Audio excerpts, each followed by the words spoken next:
വീണ്ടും വരുന്നവനായ യേശു ക്രിസ്തുവിന്റെ നാമത്തിൽ എല്ലാ പ്രിയ ശ്രോതാക്കൾക്കും സ്നേഹവന്ദനം. വേറിട്ട ചിന്തയുടെ 76ാമത്തെ ഈ എപ്പിസോഡിലേക്ക് എല്ലാ ശ്രോതാക്കളെയും ഞാൻ സ്നേഹത്തോടെ സ്വാഗതം ചെയ്യുന്നു. കഴിഞ്ഞ ചില നാളുകളായി ത്രിയേക ദൈവമെന്ന വചനസത്യത്തെക്കുറിച്ചുള്ള ആഴമേറിയ ചിന്തകൾ, വേറിട്ട ചിന്തകൾ എന്നുള്ള പരിപാടിയിലൂടെ സംരക്ഷണം ചെയ്തുകൊണ്ടിരിക്കുകയായിരുന്നു. എന്നാൽ വണ്ണസ് വിഭാഗത്തിൽപ്പെട്ട ഒരു ദൈവദാസൻ എൻ്റെ ഒരു വീഡിയോയ്ക്ക് പ്രതികരിച്ചിട്ടുണ്ട്. അതിൽ വളരെ സന്തോഷമുണ്ട്. കാരണം ഒരെണ്ണത്തിനെങ്കിലും പ്രതികരിക്കാനുള്ളൊരു മനസ്സ് അവർക്ക് തോന്നിയല്ലോ. എന്നാൽ അദ്ദേഹത്തിൻ്റെ അവതരണവും തൻ്റെ ഭാവമെല്ലാം വിലയിരുത്തിയാൽ വേറിട്ട ചിന്തയെന്ന ഈ വചന ചിന്ത പരമ്പര അല്ലെങ്കിൽ ഈ സംരംഭത്തെ പൊളിച്ചടുക്കി എന്നുള്ളൊരു സംതൃപ്തിയോടു കൂടിയാണ് താൻ അതിനെ അവതരിപ്പിച്ചിരിക്കുന്നത്. ഏതായാലും ഞാനത് സമ്മതിക്കാം, പക്ഷേ എൻ്റെ ശ്രോതാക്കൾ അത് കേട്ട് വിലയിരുത്തണം. അപ്പോൾ ഞാൻ കൂടുതലും മുഖവരയിലേക്ക് പോകുന്നില്ല.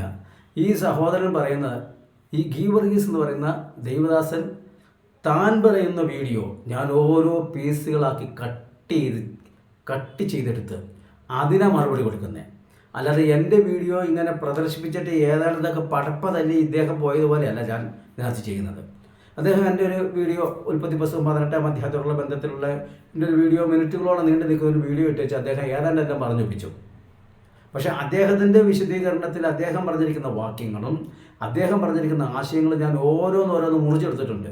ക്ഷമയോടുകൂടി ഇത് കേട്ട് വളരെ ശ്രദ്ധയോട് കേട്ടി പഠിച്ചാൽ നിങ്ങൾക്ക് എൻ്റെ ശ്രോതാക്കൾക്ക് പുതിയ ചില ചിന്തകളും കിട്ടും. യേശു നാമക്കാർക്ക് കുറേ കൂടി വചനത്തിൽ ബോധവും കൂടെ ഉണ്ടാകും. അപ്പോൾ അതുകൊണ്ട് ഞാനിതിലേക്ക് കടന്നു വരികയാണ്. ആദ്യം അദ്ദേഹം പറയുന്നത് ഈ തൃത്വം എന്ന് പറയുന്ന സംഭവം ഇതുവരെ ഇവർക്ക് തെളിയിക്കാൻ പറ്റിയിട്ടില്ല. അദ്ദേഹം പറയുന്ന വാക്കുകൾ നമുക്കൊന്ന് കേട്ടിട്ട് അതിന് ഞാൻ മറുപടി പറയാം. അദ്ദേഹത്തെ സംബന്ധിച്ചിടത്തോളം അദ്ദേഹം ഒരു തൃത്വക്കാരനാണ്, ത്രിയേക ദൈവത്തിന്റെ വക്താവാണ്. എന്ന് പറഞ്ഞാൽ 3 വ്യക്തികൾ കൂടുന്ന ദൈവം എന്നുള്ള കൺസെപ്റ്റിൽ വിശ്വസിക്കുന്ന ഒരു മനുഷ്യനാണ് ഡേവിഡ് എൽമാലി പാസ്റ്റർ. അദ്ദേഹത്തെ പോലെ തന്നെ ഒരുപാട് ആൾക്കാർ അങ്ങനെ വിശ്വസിക്കുന്നുണ്ട്. പക്ഷെ ഇതുവരെ അവർക്കത് തെളിയിക്കുവാനായിട്ട് സാധിച്ചിട്ടില്ല. ഓക്കെ, തൃത്വം എന്ന് പറയുന്നത് തെളിയിക്കാൻ കഴിഞ്ഞിട്ടില്ല. എന്നാൽ ഇദ്ദേഹം തന്നെ ഒരു കാര്യം പറയുന്നുണ്ട്. ഈ പിതാവ്, പുത്രൻ, പരിശുദ്ധാത്മാവ് എന്ന വിഷയത്തെക്കുറിച്ച് അദ്ദേഹത്തിൻ്റെ സ്വന്തം വാക്കിൽ താൻ പറയുന്നത് നമുക്കൊന്ന് കേട്ടു നോക്കാം. അപ്പം തന്നെ ഇവർ പറയുന്നതിൽ ഇവർക്ക് തന്നെ തികച്ചും ബോധമില്ല, അല്ലെങ്കിൽ പറയുന്നത് എന്താണെന്ന് യാതൊരു ഗ്രാഹ്യമില്ല എന്നുള്ളതിൻ്റെ ഒന്നാമത്തെ തെളിവാണ്. ഇതൊന്ന് കേട്ടു നോക്കുക. എന്നിട്ട് 2 കൂട്ടി കടിപ്പിച്ചുകൊണ്ട് നമുക്കൊരു ചിന്തയിലേക്ക് പോകാം. വ്യക്തിത്വമല്ലേ? കാരണം രണ്ടാമത്തെ വ്യക്തിയാണ്. ദൈവത്തിലുള്ള പ്രധാന വ്യക്തിത്വത്തെ കുറിച്ച് പറയുമ്പോൾ 3 വ്യക്തികളും 3 പേർക്കും വ്യക്തിത്വം, 3 പേരും ദൈവമാണ് അല്ലെ? 3 പേർക്കും ദൈവത്വമുണ്ട്. അപ്പോസ്തലന്മാർ അങ്ങനെയാണ് പഠിപ്പിച്ചിരിക്കുന്നത്. യേശു ക്രിസ്തുവിന് ദൈവത്വമുണ്ട്, യഹോവ ദൈവത്തിനും പഴയ നിയമത്തിലെ യഹോവയ്ക്ക് ദൈവത്വമുണ്ട്. ഇപ്പൊ പറയുന്ന പരിശുദ്ധാത്മാവിന് ദൈവത്വമുണ്ട്. ദൈവ ആത്മാവിൽ നിന്നാണ് യേശു ക്രിസ്തു പഠിപ്പിച്ചത്. അപ്പം അടിമാലി സാറിന്റെ അഭിപ്രായത്തില് എന്താണ്, 3 ദൈവങ്ങളുണ്ട്. അദ്ദേഹം സമ്മതിക്കുന്നില്ലെങ്കിലും നേരത്തെ ഒരു മനോജ് ദാസ് പറഞ്ഞതുപോലെ 3 ദൈവങ്ങളാണ്. എനിക്ക് എന്താ കുഴപ്പം, ഞാൻ 3 ദൈവങ്ങളുള്ള ആളാണെന്ന് അദ്ദേഹം പറയുന്നുണ്ട്. അദ്ദേഹത്തിന്റെ സ്വന്തം വാക്കിൽ പറഞ്ഞു കേട്ടല്ലോ. പിതാവും ഒരു ദൈവമാണ്, കർത്താവാണ്. പുത്രനും കർത്താവാണ്. പരിശുദ്ധാത്മാവും കർത്താവാണ്. ഇതും 3 വ്യക്തിയാണ്. ഇത് തന്നെയാണ് അപ്പോസ്തലന്മാർ പറഞ്ഞിരിക്കുന്നത്. ഇദ്ദേഹം പറയുന്നുണ്ട്. കണ്ടോ, ഇടയ്ക്ക് കയറി സത്യം, ഹൃദയത്തിൽ നിന്ന് എവിടുന്നോ ഒരു സത്യ ഉപദേശം കയറി വരുന്നുണ്ട്. നാക്കുകൊണ്ട് പലതൊക്കെ പറയാൻ ശ്രമിച്ചുവെങ്കിലും. അപ്പോൾ ഞാൻ ചോദിക്കട്ടെ, ഇനിയിപ്പോൾ ഇവർ പറഞ്ഞു വരുന്നത് ഈ യഹോവ തന്നെയാണ് യേശുവായിട്ട് വന്നത്, യേശു തന്നെയാണ് പരിശുദ്ധാത്മാവായിട്ട് വന്നത്. അത് ഞാൻ പല വീഡിയോയിലും അത് വെറും അബദ്ധമാണെന്ന് ഞാൻ തെളിയിച്ചിട്ടുണ്ട്. ഇനി ഞാൻ ഇതിലും ഒന്നും കൂടി തെളിവ് സഹിതം വിശദീകരിക്കുന്നുണ്ട്.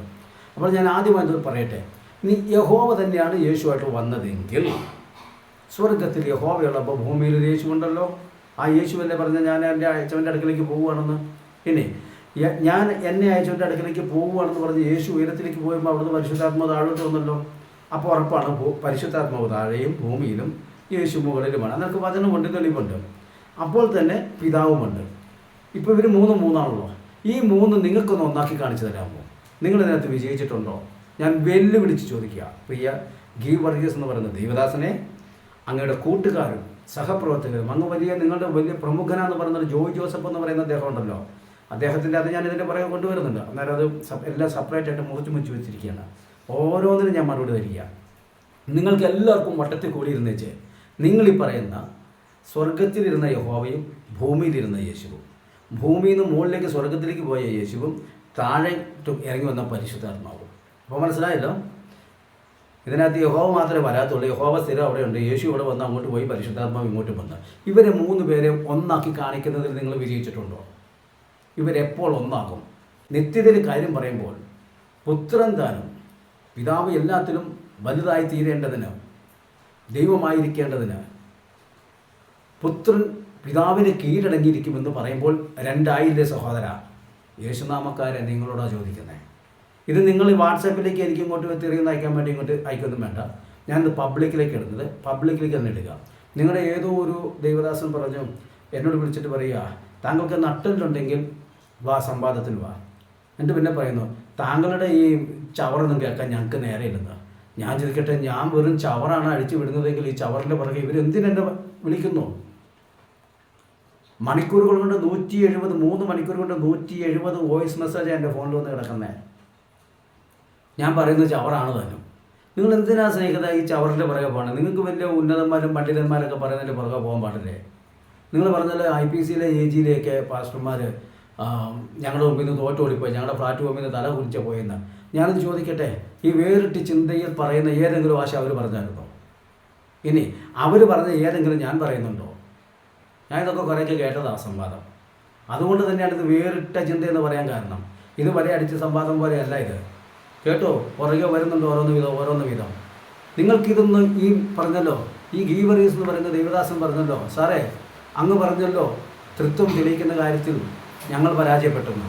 എന്നാൽ ഞാൻ പറയുന്നു, ഈ 3ആയി വെളിപ്പെട്ട ഇവർ, ഈ 3 ഒന്നാകുന്ന കാര്യത്തിൽ നിങ്ങളും ഒന്നാണെന്ന് തെളിയിക്കുന്ന കാര്യത്തിൽ നിങ്ങളും പരാജയപ്പെട്ടു. അതിൻ്റെ കാരണം എന്നറിയാമോ? നിങ്ങൾ വചനത്തിൽ അടിസ്ഥാനമില്ലാത്തത് പറഞ്ഞതുകൊണ്ടാണ്. ഞാൻ വേറിട്ട ചിന്തയിൽ തന്നെ ഇത് വെളിപ്പെടുത്തും, ഇവരൊന്നാണോ ഇല്ലയോ എന്ന്. അപ്പോഴാണ് വേറിട്ട ചിന്തയെന്നുള്ള ആ നാമകരണം അർത്ഥപൂർണമായി മാറുന്നത്. അത് ഞാനിപ്പോൾ വിടത്തില്ല, അതിന് ചില കാരണങ്ങളൊക്കെ ഉണ്ട്. ഞാൻ ആദ്യകാലങ്ങളിൽ, എൻ്റെ തുടക്ക കാലഘട്ടത്തിൽ ഞാനിട്ട ചില കാര്യങ്ങൾ, ആശയങ്ങളെടുത്ത് വേറെ ആൾ സംവാദത്തിലെടുത്ത് അടിച്ചിട്ട് പിന്നീട് ഞാൻ പറയാം അത് ഇന്നയാളുടെ കോപ്പിയല്ലേ എന്ന്. എനിക്കങ്ങനെ ആരുടെ കോപ്പിയൊന്നും വേണ്ട, ആരുടെ കോപ്പി അടിക്കാനുമല്ല ഞാനിവിടെ ഇരിക്കുന്നത്. ഞാൻ ഇതിലൂടെ ഇട്ട ആശയങ്ങളെടുത്ത് അവിടെ ഇവിടെ ഇട്ട് അടിച്ച് വലിയ ആളായിട്ട് ഇപ്പം ഞാൻ അനുകരിക്കുന്നതായിട്ട് വന്നു. അതിൻ്റെ ആവശ്യമില്ല. അതുകൊണ്ട് തൃത്വം എന്നുള്ള സംവിധാനം എന്താണെന്ന് ഞാനൊരു രേഖാമൂലം അത് പ്രിൻ്റ് ചെയ്തതിന് ശേഷം ഞാനത് പുറത്തേക്ക് കണ്ടുവിടും. ഇത്രയും പറയാൻ പറ്റിയെങ്കിൽ നിങ്ങൾക്കറിയാം, അടുത്തതും പുറകെ വരും. അപ്പോൾ അതുകൊണ്ട് ഞാൻ ഇതിൻ്റെ ഓരോ ഭാഗങ്ങൾക്ക് ഞാൻ മറുപടി പറയാം. ബന്ധത്തിൽ ഇദ്ദേഹം പറയുന്നു, ഞാൻ പറഞ്ഞിരിക്കുന്നു, ആദിയിൽ വചനമുണ്ടായിരുന്നു, വചനം ദൈവമായിരുന്നു, വചനം ദൈവത്തോടു കൂടിയായിരുന്നു. ആ വചനം എന്ന് പറയുന്നത് രണ്ടാമത്തൊരു വ്യക്തിയായിട്ടാണ് ഞാൻ ചിത്രീകരിച്ചിരിക്കുന്നതാണ് ഇദ്ദേഹം പറയുന്നത്. എൻ്റെ പൊന്നുസ്നേഹിത, ഇത് ഞാൻ ചിത്രീകരിച്ചല്ല. നമ്മൾ വചനം ഉടനീളെന്നുള്ളത് ശരിക്കും ആഴങ്ങളിൽ പഠിച്ചാൽ നമുക്കത് മനസ്സിലാക്കാൻ കഴിയും. കാരണം ഈ വചനമെന്ന് തന്നെ യോഹന്നാന്റെ സുവിശേഷത്തിൽ പറയുന്നതിനെക്കുറിച്ച് പണ്ഡിതന്മാരുടെ ഇടയിൽ അവർ പഠിപ്പിക്കുന്നതും ഒക്കെ എന്താണെന്നറിയാമോ? ഞാനും പഠിച്ചതാണ്, എന്നെയും പഠിപ്പിച്ചത് അങ്ങനെ. പക്ഷേ ആത്മാവ് കണ്ണ് തുറപ്പിച്ചപ്പോഴാണ് വചനത്തിൽ എന്താണ് പറഞ്ഞിരിക്കുന്നത് മനസ്സിലായത്. അത് ഞാനൊന്ന് പങ്കുവയ്ക്കാം. അതായത് യവനന്മാരുടെ ഇടയിൽ ഒരു വിശ്വാസമുണ്ടായിരുന്നു, ഈ മുഴുവൻ പ്രപഞ്ചത്തെയും സൃഷ്ടിച്ച് അടക്കി വാഴുന്ന ഒരു ശക്തിയുണ്ട്. അതൊരു ആജ്ഞാശക്തിയാണ്, ഒരു വാക്കാണത്. ആ വാക്കിനെ ഗ്രീക്ക് വാക്കിൽ, ആ വചനത്തെ ഗ്രീക്ക് ഭാഷയിൽ ലോഗോസ് എന്ന് പറയുന്നു. അപ്പോൾ ഹെരാക്ലീറ്റസ് എന്ന് പറയുന്ന ഒരു മഹാപണ്ഡിതൻ അദ്ദേഹം പറഞ്ഞു, ഈ മുഴുവൻ പ്രപഞ്ചത്തെയും സൃഷ്ടിച്ച് അടക്കി വാഴുന്ന ആജ്ഞാശക്തിയെ ഞങ്ങൾ ലോഗോസ് എന്നാണ് വിളിക്കുന്നത്. അപ്പോൾ യോഹന്നാൻ അവിടെ സുവിശേഷം പറയാൻ ചെന്നപ്പോൾ അവരുമായിട്ട് സംസാരിച്ചപ്പോൾ അവർ പറഞ്ഞു, മുഴുവൻ പ്രപഞ്ചത്തെയും സൃഷ്ടിച്ചടക്കി വാഴുന്ന ഒരു ശക്തിയുണ്ടെന്നും ആ ശക്തിയെ ഞങ്ങൾ ലോഗോസ് എന്നാണെന്ന് വിളിക്കുന്നതെന്ന് പറഞ്ഞപ്പോൾ യോഹന്നാൻ ചോദിച്ചു, ആ ശക്തി ആരാണെന്ന് നിങ്ങൾക്ക് അറിയാമോ? ഇല്ല. ഇല്ലെങ്കിൽ ഞാൻ പറയാം, അതാണ് ഞങ്ങൾ പറയുന്ന യേശു. നോക്കിക്കേ, യോഹന്നാൻ എത്ര എളുപ്പമായിരുന്നു യവനായരോട് മുമ്പിൽ യേശുവിനെ വരച്ച് കാണിക്കാൻ.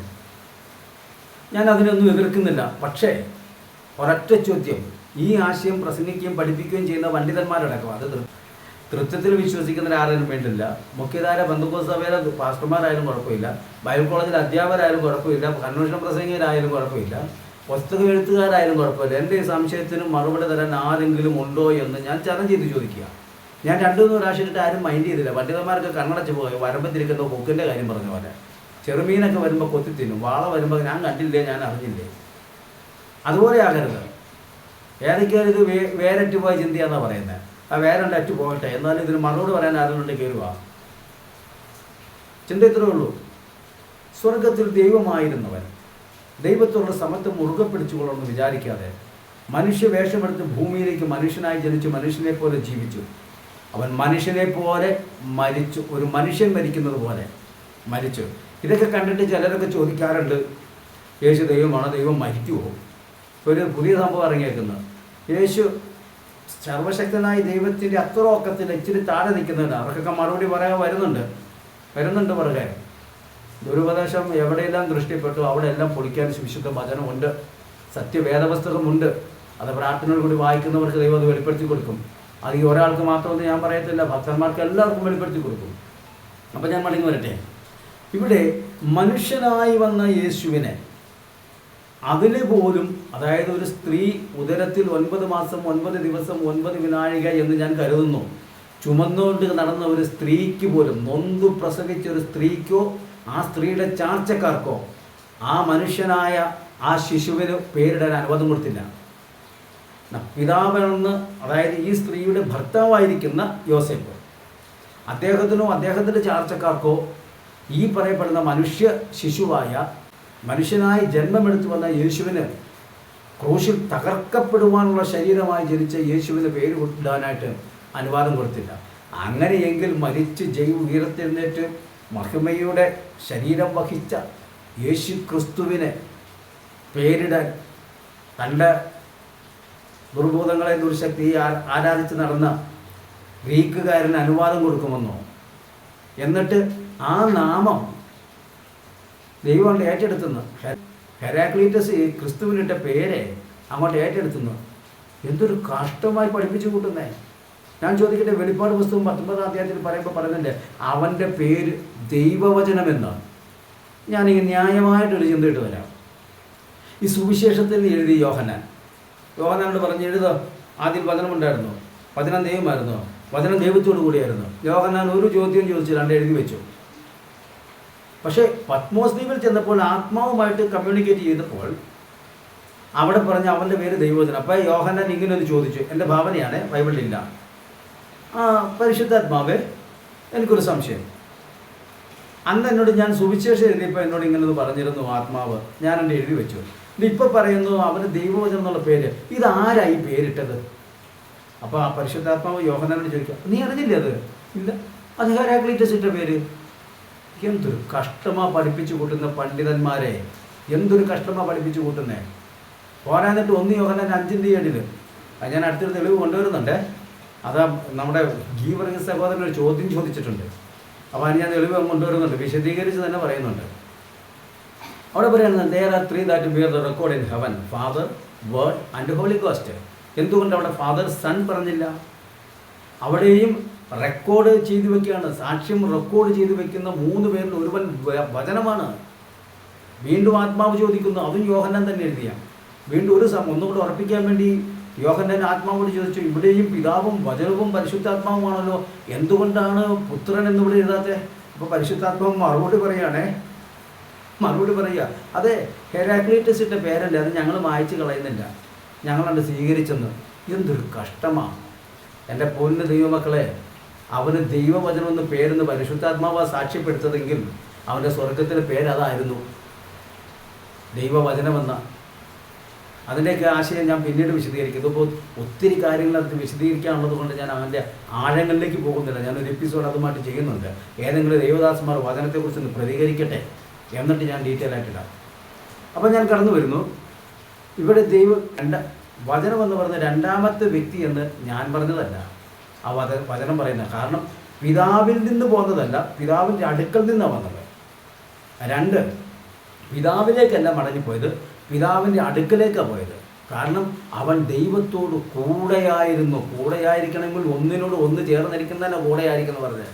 ഞാൻ എന്നോട് കൂടെയാണ് ഇരിക്കുന്നത് ആണോ? അങ്ങനെ നിങ്ങൾക്ക് തോന്നുന്നുണ്ടോ? പക്ഷെ നിങ്ങൾ വന്ന് എൻ്റെ അടുത്തിരിക്കുകയാണെങ്കിൽ ഒന്നിരിക്കും ഞാൻ നിങ്ങളുടെ കൂടെ ആയിരിക്കും, നിങ്ങൾ എൻ്റെ കൂടെ. മനസ്സിലായല്ലോ? ഈ മലയാളം വാക്കിനൊക്കെ നമ്മൾ കുത്തിനും കോമയ്ക്കും വരെ ശാസ്ത്രിമാരെ പോലെ വ്യാഖ്യാനം കൊടുക്കുന്നവരാണല്ലോ. എന്നിട്ട് പിന്നെ എന്ത് ഈ വാക്കിന് കൂടെ എന്നുള്ള വാക്കിന് നിങ്ങൾ എന്ത് അർത്ഥം കൊടുക്കാത്തേ? എന്താണ് നിങ്ങൾ അർത്ഥം കൊടുക്കാത്തേ? പത്രോസ് പറഞ്ഞ ഓരോ വാക്കിന് നിങ്ങൾ ഭയങ്കര അർത്ഥം കൊടുക്കുന്നുണ്ടല്ലോ. ഇതിനെന്താ നിങ്ങൾ അർത്ഥം കൊടുക്കാത്തത്? അതുകൊണ്ട് പ്രിയ സഹോദരന്മാരെ, ദൈവദാസന്മാരെ, ഇത് ഞാൻ കൊണ്ടുവന്ന ആശയമൊന്നുമല്ല.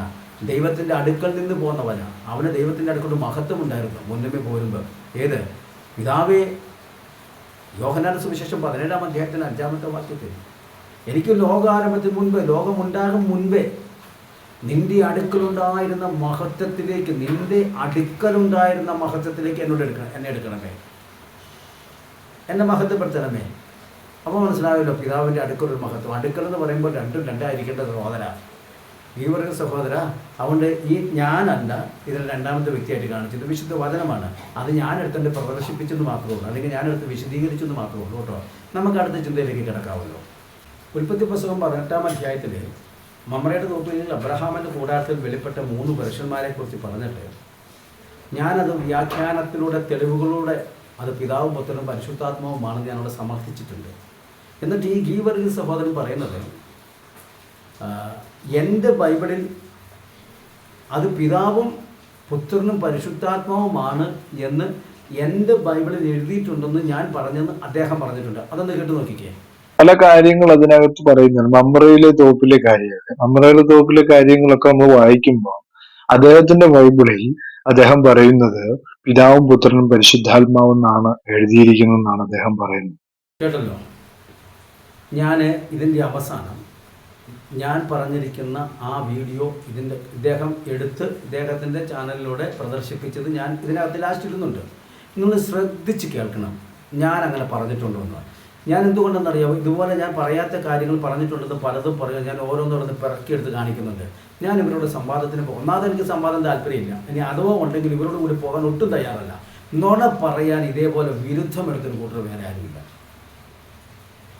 ഏതെല്ലാം ഡിഗ്രി അവരെ എനിക്കറിയാം. കാരണം ഞാൻ പറയാത്ത കാര്യങ്ങളാണ് ഞാൻ പറഞ്ഞെന്ന് പറയുന്നത്. അതിന് തെളിവുകൾ ഞാൻ ഇനി പുറകെ വേറെ ഒന്നും കൊണ്ടുവരുന്നുണ്ടോ ഞാൻ പറഞ്ഞോ ഇല്ലെന്നുള്ള കാര്യം. അപ്പോൾ അതുകൊണ്ട് പിതാവും പുത്രനും പരിശുദ്ധാത്മാവും ആണെന്ന് ഞാൻ എൻ്റെ ബൈബിളിൽ എഴുതിയിട്ടുണ്ടെന്ന് ഞാൻ പറഞ്ഞെങ്കിൽ അങ്ങേക്ക് തോന്നിയതാണ് സാർ. ഞാനങ്ങനെ പറഞ്ഞിട്ടില്ല. അങ്ങ് ഇത് ഉറക്കത്തിൽ കിടന്നു വല്ലതും കേട്ടതായിരിക്കാം. എൻ്റെ വീഡിയോയിലുണ്ടെങ്കിൽ ചൂണ്ടിക്കാണിച്ചതാ. ഞാൻ അതിന് പരസ്യമായിട്ട് മാപ്പ് പറയാം. എനിക്ക് തെറ്റുപറ്റിയത് ഞാൻ മാപ്പ് പറയാം. എൻ്റെ ഏതെങ്കിലും വീഡിയോക്കകത്ത് ഞാൻ അങ്ങനെ പറഞ്ഞിട്ടുണ്ടെങ്കിൽ, ഉൽപ്പത്തി പുസ്തകം 18-ാം അധ്യായത്തിൽ പറഞ്ഞെങ്കിൽ പിതാവും പുത്രനും പരിശുദ്ധാത്മാവുമാണെന്ന് എൻ്റെ ബൈബിളിൽ എഴുതിയിട്ടുണ്ടെന്ന് ഞാൻ പറഞ്ഞെന്ന് നിങ്ങൾക്ക് തെളിയിക്കാൻ കഴിഞ്ഞാൽ ഞാൻ പരസ്യമായിട്ട് മാപ്പ് പറയാം. ഇതിൽ കൂടുതൽ എന്ത് വേണം? അപ്പോൾ അതുകൊണ്ട് നിങ്ങൾ നുണപ്പരിപാടി ആദ്യം നടത്തുക. എന്നിട്ട് പറഞ്ഞ കാര്യങ്ങൾ മാത്രം എടുത്ത് പറഞ്ഞെന്ന് പറയുക. ഞാൻ അതിനകത്തൊരു ആ 2 ദൂതന്മാർ, ആ 3 പുരുഷന്മാരിൽ ഒന്ന് യഹോവയാണെന്ന് അവരും സമ്മതിച്ചിട്ടുണ്ട്. ബാക്കി 2 പേര് വരുന്നവർ അവർ ദൂതന്മാരല്ല എന്നുള്ളതിന് ഞാനൊരു തെളിവ് പറഞ്ഞിരുന്നു. പക്ഷെ അദ്ദേഹം അതെടുത്ത് പറയുന്നത് എന്താണെന്ന് വെച്ച് കഴിഞ്ഞാൽ, ഞാൻ പറഞ്ഞിരിക്കുന്നത് എന്താണെന്നും അദ്ദേഹം പറഞ്ഞിരിക്കുന്നതാണെന്നും നമുക്കൊന്ന് കേൾക്കാം. ആദ്യം അദ്ദേഹം പറയുന്നത് എന്താണെന്ന് കേൾക്ക്. അതിനുശേഷം ഞാൻ പറഞ്ഞ എന്താണെന്ന് ഞാൻ കേൾപ്പിച്ചു തരാം. പിന്നെ അദ്ദേഹം പറഞ്ഞ വേറൊരു കാര്യം, ആ വീഡിയോയിൽ നമുക്ക് ഉടനീളം കാണാൻ കഴിയുന്ന ഒരു കാര്യം എന്ന് പറയുന്നത്, ദൂതന്മാർക്ക് എന്താണ് ദൈവം പ്രത്യേകിച്ച് പവർ ഒന്നും കൊടുത്തിട്ടില്ല. കാരണം അവരൊരു കാര്യങ്ങളും ചെയ്തിട്ടില്ല, അല്ലേ? അപ്പോ നമ്മൾ മിഖായേലിനെ കുറിച്ച് നമ്മൾ ചിന്തിക്കുമ്പോൾ തന്നെ ദാനിയേലിന്റെ പുസ്തകമൊക്കെ പഠിക്കുമ്പോൾ അവിടെ മിഖായേല് ഗബ്രിയേൽ ദൂതനെ ഹെൽപ്പ് ചെയ്യുന്ന പ്രാർത്ഥനയെ തടസ്സപ്പെടുത്തുമ്പോ പിശാച് തടസ്സപ്പെടുത്തുമ്പോ അവിടെ മിഖായിൽ പ്രവർത്തിക്കുന്നതായിട്ട്, അല്ലെങ്കിൽ മിഖായിൽ എന്ന മാലാഹ പ്രവർത്തിക്കുന്ന, അല്ലെങ്കിൽ ദൈവദൂതൻ പ്രവർത്തിക്കുന്നതൊക്കെ നമുക്ക് കാണാൻ കഴിയുന്നുണ്ട്. എൻ്റെ ശ്രോതാക്കൾ എൻ്റെ വീഡിയോ ശ്രദ്ധിച്ച് കേൾക്കണം. ഞാൻ അതിനകത്ത് പറഞ്ഞിരിക്കുന്നത്, മനുഷ്യരെ അന്ധത പിടിപ്പിക്കാനുള്ള അധികാരം ദൂതന് ദൈവം കൊടുത്തിട്ടുണ്ടോ? അങ്ങനെയെങ്കിൽ ശക്തനായൊരു അഭിഷക്തനായിരുന്നു എലീശ. എലീശയും തൻ്റെ ശിഷ്യൻ ഗേഹസിയും ഒരു മലയിൽ നിൽക്കുമ്പോൾ മലയ്ക്ക് ചുറ്റും ആരാം സൈന്യം വന്ന് പറഞ്ഞു. അത് എലീശ കണ്ടു, പക്ഷെ ഗേഹസി കണ്ടില്ല. എന്നാൽ എലീശ ചെയ്ത പരിപാടി യഹോവയോട് പ്രാർത്ഥിക്കുകയാണ് ചെയ്തത്. എൻ്റെ ഭൃത്യൻ്റെ കണ്ണൊന്ന് തുറക്കണേ എന്ന്, അവനത് കാണട്ടെ എന്ന്. അപ്പോൾ ഈ പറയപ്പെടുന്ന അധികാരം ദൈവം അങ്ങനെ നേരിട്ട് തുറക്കാൻ, ദൈവത്തെ കൂടാതെ തുറക്കാനുള്ള അധികാരം മനുഷ്യർക്കോ ദൂതർക്കോ കൊടുത്തിട്ടുണ്ടെങ്കിൽ ഇത്രയ്ക്കും വലിയ ശക്തനായ അഭിഷക്തനായ എലീശയ്ക്ക് എന്തുകൊണ്ടത് കൊടുത്തില്ല? എലീശയ്ക്ക് തന്നെ നേരിട്ട് അവൻ ഗേഹസിയുടെ കണ്ണ് തുറപ്പിക്കാമായിരുന്നല്ലോ. മാത്രമല്ല ആ ആരാം സൈന്യത്തിൻ്റെ ആ ദേശത്തിൻ്റെ മുഴുവൻ ജനത്തെയും അന്ധത പിടിപ്പിക്കണമെന്ന് എലീശ യഹോവയോട് ആവശ്യപ്പെടുകയാണ് ചെയ്തത്. അങ്ങനൊരു പദവി നേരിട്ട് ചെയ്യാനുള്ളൊരു അവകാശം ദൈവത്തിനല്ലാതെ വേറെ ആർക്കും കൊടുത്തിരുന്നുവെങ്കിൽ ഇതൊക്കെ നമുക്ക് ദൈവനാമത്തിൽ ചെയ്യാൻ കേട്ടോ. അഭിഷേകമുള്ളവർ ഇപ്പോഴും പ്രാർത്ഥിച്ചാൽ അന്ധന്മാരുടെ കണ്ണ് തുറക്കും. ഞാൻ കണ്ടിട്ടുണ്ട്, നേരിൽ ഞാൻ കണ്ടിട്ടുണ്ട്. അത് സംഭവിക്കും, ഇല്ലാന്നല്ല പറയുന്നത്. അതൊരു അഭിഷേകം. പക്ഷേ സ്വയമായി ചെയ്യണം. അത് നമ്മൾ പ്രാർത്ഥിക്കുമ്പോൾ ദൈവമാണത് ചെയ്യുന്നത്. അതല്ലാതെ സ്വയമായി ചെയ്യത്തക്ക നിലയിൽ ഞാൻ കണ്ണു തുറപ്പിച്ചു, ഞാൻ അന്ധത പിടിപ്പിച്ചു എന്ന് പറയത്തക്ക നിലയിൽ ഒരു അധികാര വാക്ക കൊടുത്തിട്ടുള്ളതാണ് ഞാൻ ചോദിക്കുന്നത്. അല്ല, അദ്ദേഹം എടുത്തിട്ട് വ്യാഖ്യാനിക്കുകയാണ്, ദുർവ്യാഖ്യാനിക്കുകയാണ്. അതായത് ദൂതന്മാർക്ക് ദൈവം ഒരു പവറും കൊടുത്തിട്ടില്ലെന്ന്. അങ്ങനെ ഞാൻ പറഞ്ഞെന്ന് ഗീവർഗീസ് സഹോദര, അങ്ങ് എൻ്റെ വീഡിയോയ്ക്കകത്ത് നിന്ന് അങ്ങനെ ഞാൻ ദൂതന്മാർക്ക് ദൈവം ഒരു പവറും കൊടുത്തിട്ടില്ല, ഒരു അധികാരം കൊടുത്തിട്ടില്ലെന്ന് ഞാൻ പറഞ്ഞിട്ടുണ്ടെന്ന് പറഞ്ഞാൽ ഞാൻ പരസ്യമായിട്ട് ഞാൻ ക്ഷമ പറയാം. എനിക്ക് അബദ്ധം പറ്റിയെന്ന് ഞാൻ സമ്മതിക്കാം. പക്ഷേ താങ്കളെ കൊണ്ട് പറ്റത്തില്ല, കാരണം ഞാൻ അങ്ങനെ പറഞ്ഞിട്ടില്ല. കാരണം ഇത് വിവരക്കേട് പറയുന്നതല്ല, വേറിട്ട ചിന്ത. ഇത് ദൈവകൃപയിൽ പറയുന്ന പരിശുദ്ധാത്മാവിൻ്റെ സാന്നിധ്യം ഇതിനോട് കൂടെയുണ്ട്. വിവരക്കേടൊന്നും പറയാൻ അനുവദിക്കത്തില്ല. പിന്നെ ഇത് കേൾക്കുന്നവർക്ക് വിവരക്കേടെന്ന് തോന്നും, കാരണം ഈ സാധനം അവർക്കില്ലാത്തത് കൊണ്ടാണ്. എന്നെ പഠിപ്പിക്കുന്ന ആത്മാവ് അവർക്കില്ലാത്തത് കൊണ്ടാണ്. അതാണല്ലോ ഈ 3D എന്നൊക്കെ പറഞ്ഞാൽ അങ്ങനെയാണല്ലോ, എനിക്കറിയില്ല. ഞാൻ പണ്ട് ഈ മൈ ഡിയർ കുട്ടിച്ചാത്തൻ പറഞ്ഞൊരു സിനിമ എൻ്റെ കൂട്ടുകാരൊക്കെ കണ്ടിട്ട് വന്ന് പറയും, അത് നമ്മൾ ഈ കന്നഡ ഇല്ലാതെ ചെന്ന് അവരൊരു കന്നഡ തരും. ആ കന്നഡ ഇല്ലാതെ നിന്ന് വന്നാൽ ഒന്നും കാണത്തില്ല, ഒന്നും മനസ്സിലാക്കിയാലെന്ന് പറഞ്ഞാൽ. കാരണം അവരാ ഫിലിം എടുത്തിരിക്കുന്ന ഒരു പ്രത്യേക രീതിയിലായതുകൊണ്ട് അത് കാണാൻ അതേ രീതിയിൽ അവർ ആവിഷ്കരിച്ചിരിക്കുന്ന അതേ മാധ്യമത്തിന് സ്വീകരിച്ചാലേ കാണാൻ പറ്റത്തുള്ളൂ. അല്ലാതെ ചെന്നിരുന്ന ഏതാണ്ടൊക്കെ കണ്ടിട്ട് പോരും എന്ന് പറഞ്ഞാൽ. എന്നതുപോലെ തന്നെ ഇത് പരിശുദ്ധാത്മാവിൽ പറയുന്നതായതുകൊണ്ട് പരിശുദ്ധാത്മാവില്ലാത്തവർക്ക് ഇത് വേറിട്ട് പോഴൻ, വേറില്ലാത്ത ചിന്ത, തലതിരിഞ്ഞ ചിന്ത, അങ്ങനെയൊക്കെ തോന്നും. അത് നിങ്ങൾക്ക് തോന്നുന്നത് കുഴപ്പമൊന്നുമില്ല. എന്നാന്ന് ചോദിച്ചു കഴിഞ്ഞാൽ, ഞാൻ പറഞ്ഞ പോലെ യേശു ഒരു കുരുടൻ്റെ കണ്ണ് തുറന്നിട്ട്, ഒരു കുരുടൻ്റെ കണ്ണ് തുറക്കാൻ വേണ്ടി പ്രാർത്ഥിച്ചിട്ട്, നീ വല്ലതും കാണുന്നു? ഞാൻ കാണുന്നു. എന്ത് കാണുന്നു? മനുഷ്യരെ കാണുന്നു. അത് മരങ്ങൾ പോലെ അത്രേ. എവിടെയാ? അങ്ങ് മുകളിലേ. മുകളിലല്ല മരം നിൽക്കുന്നതാണ്. യേശു ഒന്നോടെ പ്രാർത്ഥിച്ചപ്പോൾ അപ്പം സ്പഷ്ടമായിട്ട് കണ്ടു. അപ്പോൾ എന്ന് പറഞ്ഞാൽ സ്പഷ്ടമായി കാണത്തക്ക രീതിയിലുള്ള കാഴ്ചപ്പാട് ലഭിക്കാത്തവരാണ് ഇതിന് വേരില്ലാത്ത ചിന്തയാണ്, വിവരമില്ലാത്ത ചിന്തയാണ് എന്നൊക്കെ പറഞ്ഞത്. അതുകൊണ്ട് എനിക്ക് നിങ്ങളോട് സഹതാപം തോന്നത്തുള്ളൂ. നിങ്ങളുടെ കണ്ണ് തുറക്കുമ്പോൾ അത് മനസ്സിലായിക്കോളും. അപ്പോൾ ഞാൻ പറഞ്ഞു വരട്ടെ, ദൂതന്മാർക്ക് അന്ധത പിടിപ്പിക്കാനുള്ള അധികാരമില്ലെന്ന് ഞാൻ പറഞ്ഞിട്ടുള്ളൂ. അല്ലാതെ ഓരോ അധികാരവും ഇല്ലെന്ന് പറയുന്നില്ല. നിങ്ങളൊക്കെ വായിച്ചിട്ടുള്ള പോലെ ഞാൻ ബൈബിൾ വായിക്കുന്ന ആളാണ്. 19-ാം അധ്യായത്തിന്റെ 11-ാമത്തെ വചനത്തിൽ വരുമ്പോൾ, അതായത് ലോത്തിന്റെ ഭവനത്തിൽ ആ 2 ദൂതന്മാരിരിക്കുമ്പോൾ ഉണ്ടാകുന്ന സംഭവം ഞാൻ വിവരിക്കുന്നില്ല. 11-ാം വാക്യം മാത്രം വായിക്കുകയാണ്. വാദത്തിലുണ്ടായിരുന്ന പുരുഷന്മാർക്ക് ആബാലവൃദ്ധം അന്ധത പിടിപ്പിച്ചു. ആരാണ് അന്ധത പിടിപ്പിച്ചേ? ഈ 2 ദൂതന്മാർ. ശ്രദ്ധിക്കണം, ദൂതന്മാർക്ക് ഒരു വ്യക്തിയെ അന്ധത പിടിപ്പിക്കാൻ കഴിയുമോ? എലീശ പോലും തൻ്റെ ഭൃത്യന്റെ കണ്ണു തുറക്കുവാനും അതോടൊപ്പം തന്നെ തന്നെ ചുറ്റുവളഞ്ഞ സൈന്യങ്ങളെ അന്ധത പിടിപ്പിക്കാനും യഹോവയുടെ പ്രാർത്ഥിക്കുകയാണ് ചെയ്തത്. അത്രയും വലിയ അഭിഷേകമുണ്ടായിരുന്ന എലീശ അത് നേരിട്ട് ചെയ്തില്ല, യഹോവയോട് പറയുക ചെയ്തത്. അപ്പോൾ അങ്ങനെയെങ്കിൽ ഈ ദൂതന്മാർ അവിടെ അന്ധത പിടിപ്പിച്ചു എന്ന് പറയുമ്പോൾ അവർക്കൊരു ദൈവികമായ അധികാരമുണ്ടായിരുന്നു നമുക്ക് മനസ്സിലാക്കേണ്ടിയിരിക്കുന്നു. ഞാനിവിടെ സമർത്ഥിക്കാൻ ശ്രമിക്കുന്നത്, ഈ 3 പുരുഷന്മാർ വന്നത് യഹോവയും പുത്രനും പരിശുദ്ധാത്മാവും തന്നെയാണ്. ദൂതന്മാർക്ക് അന്ധത പിടിപ്പിക്കാനുള്ള അധികാരമില്ലെന്ന് ഞാൻ പറഞ്ഞിട്ടുള്ളൂ. അല്ലാതെ ഓരോ അധികാരവും ഇല്ലെന്ന് പറയുന്നില്ല. നിങ്ങളൊക്കെ വായിച്ചിട്ടുള്ള പോലെ ഞാൻ ബൈബിൾ വായിക്കുന്ന ആളാണ്.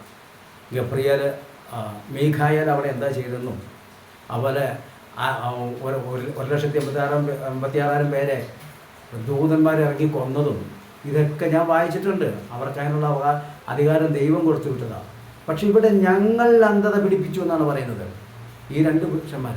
അപ്പം അതുകൊണ്ട് അത് ദൂതന്മാരല്ല എന്നാണ് ഞാൻ അവിടെ സമർത്ഥിക്കാൻ ശ്രമിച്ചത്. അത് വചനം വായിക്കുന്നവരുടെ മുമ്പിൽ ആ ശ്രമം വിജയിച്ചിട്ടുമുണ്ട്.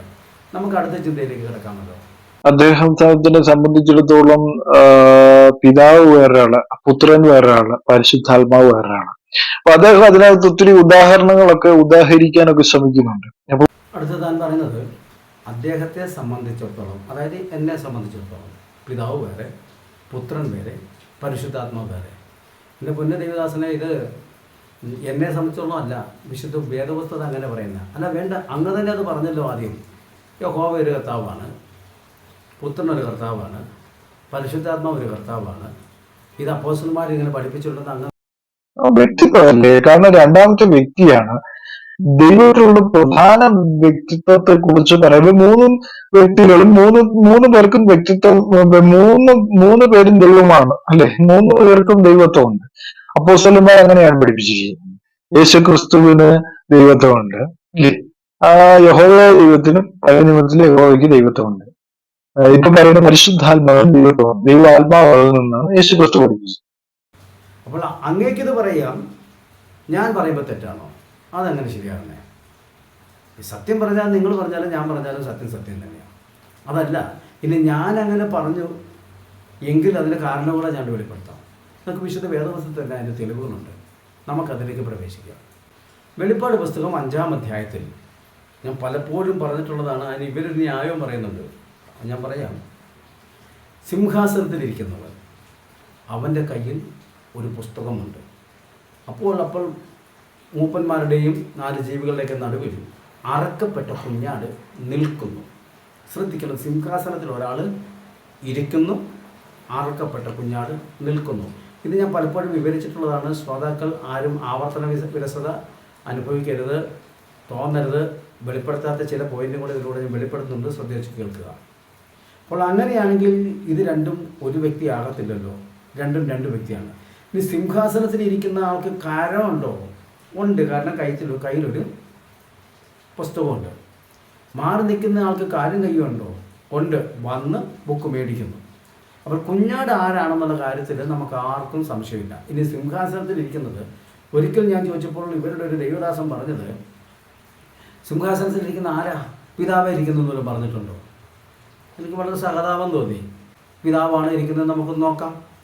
വെളിപ്പാട് പുസ്തകം 7-ാം അധ്യായത്തിൻ്റെ 10-ാമത്തെ വാക്യം വായിക്കുകയാണ്. സിംഹാസനത്തിൽ ഇരിക്കുന്നവനായ നമ്മുടെ ദൈവത്തിൻ്റെയും കുഞ്ഞാടിൻ്റെയും ദാനം എന്ന് അത്യുച്ചത്തിൽ ആർത്തുകൊണ്ടിരുന്നു. വെളിപ്പാട് പുസ്തകം 5-ാം അധ്യായത്തിൽ സിംഹാസനത്തിൽ ഇരിക്കുന്നവനെന്ന് പറഞ്ഞിട്ടുള്ളൂ, ആരാന്ന് പറഞ്ഞിട്ടില്ല. അപ്പോൾ അവർ 5 വരെ വായിച്ചിട്ടുള്ളൂ, 7ലേക്ക് കയറിയില്ല. 7-ാം അധ്യായത്തിൻ്റെ 10-ാമത്തെ വാക്യത്തിൽ വരുമ്പോൾ സിംഹാസനത്തിൽ ഇരിക്കുന്നവനായ നമ്മുടെ ദൈവത്തിൻ്റെയും പിന്നെ കുഞ്ഞാടിൻ്റെയും. ഇതേതാ ഈ ദൈവം? സംശയമുണ്ടോ? യേശുനാമക്കാരായിരിക്കുന്ന ദൈവദാസന്മാരെ അവിടെ ഒരിക്കലും എന്നോട് സംസാരിച്ചല്ലോ, അത് ആരാണെന്ന് എഴുതിയിട്ടുണ്ടോ വായിച്ചിട്ടുണ്ടോ? ഞാൻ മിണ്ടാതെ ഇതിനറിയാവോ? നിങ്ങൾ 5 വരെ വായിച്ചിട്ടുള്ളൂ, 6 കഴിഞ്ഞ് 7 കയറുമ്പോൾ നിങ്ങൾ മനസ്സിലാക്കിക്കോളൂ നടത്തിട്ട് ഞാൻ മിണ്ടാതെ ഇരുന്നേ. 7-10 വളരെ വ്യക്തമായിട്ട് പറയുന്നുണ്ട്, അത് മറ്റാരുമല്ല, സിംഹാസനത്തിൽ ഇരിക്കുന്ന ദൈവം തന്നെയാണ്. അപ്പോൾ ആരുടെ സിംഹാസനമാണ്?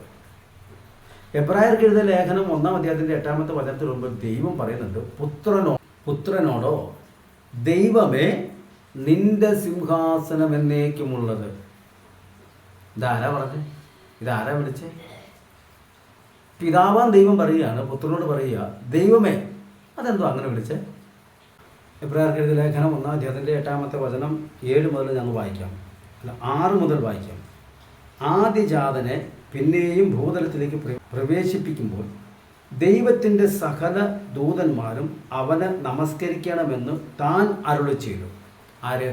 ദൈവത്തിൻ്റെ സകല ദൂതന്മാരും അവനെ നമസ്കരിക്കണമെന്ന് താൻ അരുളി ചെയ്തെന്ന് പറഞ്ഞാൽ ആരുടെ ദൂതന്മാരാണോ എന്ന് പറഞ്ഞിരിക്കുന്ന അവൻ തന്നെ. അപ്പോൾ ഇത് ദൈവത്തിൻ്റെ ദൂതന്മാരായതുകൊണ്ട് താൻ അരുളി ചെയ്തു, ദൈവം തന്നെ അരുളി ചെയ്തു. അവൻ കാറ്റുകളെ തൻ്റെ ദൂതന്മാരും. ആര്? അവൻ ദൈവം പിതാവാ ദൈവം തൻ്റെ ദൂതന്മാരും. അപ്പോൾ ദൈവത്തിനെല്ലാം ദൂതന്മാരുള്ളൂ. അപ്പോൾ കാറ്റുകളെ തൻ്റെ ദൂതന്മാരും അഗ്നിജാലയെ തൻ്റെ ശുശ്രൂഷകന്മാരും ആക്കുന്നു എന്ന് ദൂതന്മാരെ കുറിച്ച് പറയുന്നു. അപ്പോൾ ദൂതന്മാരെ കുറിച്ച് ദൈവം പറയുന്നത് അഗ്നിജാലയെ തൻ്റെ ശുശ്രൂഷകന്മാരായും കാറ്റുകളെ തൻ്റെ ദൂതന്മാരായും. അത് ദൂതന്മാരോട് പറയുന്ന. എന്നിട്ട് പറയുക പുത്രനോടോ. ഇത് ആദ്യത്തെ പ്രസ്താവന ദൂതന്മാരോട്. ഇനി പറയാൻ പോകുന്ന പുത്രനോടോ.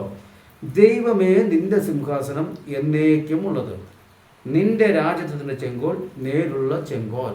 നീ നീതി ഇഷ്ടപ്പെടുകയും ദുഷ്ടത ദ്വേഷിക്കുകയും ചെയ്തിരിക്കുകയാൽ ദൈവമേ നിന്റെ ദൈവം കൂട്ടുകാരിൽ പരമായി നിന്നെ ആനന്ദ തൈലം കൊണ്ട് അഭിഷേകം ചെയ്തിരിക്കുന്നു എന്നും കർത്താവെ നീ പൂർവ്വകാലത്ത് ഭൂമിക്ക് അടിസ്ഥാനമിട്ടു ആകാശം നിന്റെ കൈകൊണ്ട് പ്രവൃത്തി ആകുന്നു. അതാഴോട്ട് വായിക്കുക. അപ്പോൾ ഇവിടെ പിതാവാൻ ദൈവം പുത്രനെ എന്തോന്നാ വിളിച്ചേ? ദൈവമേ.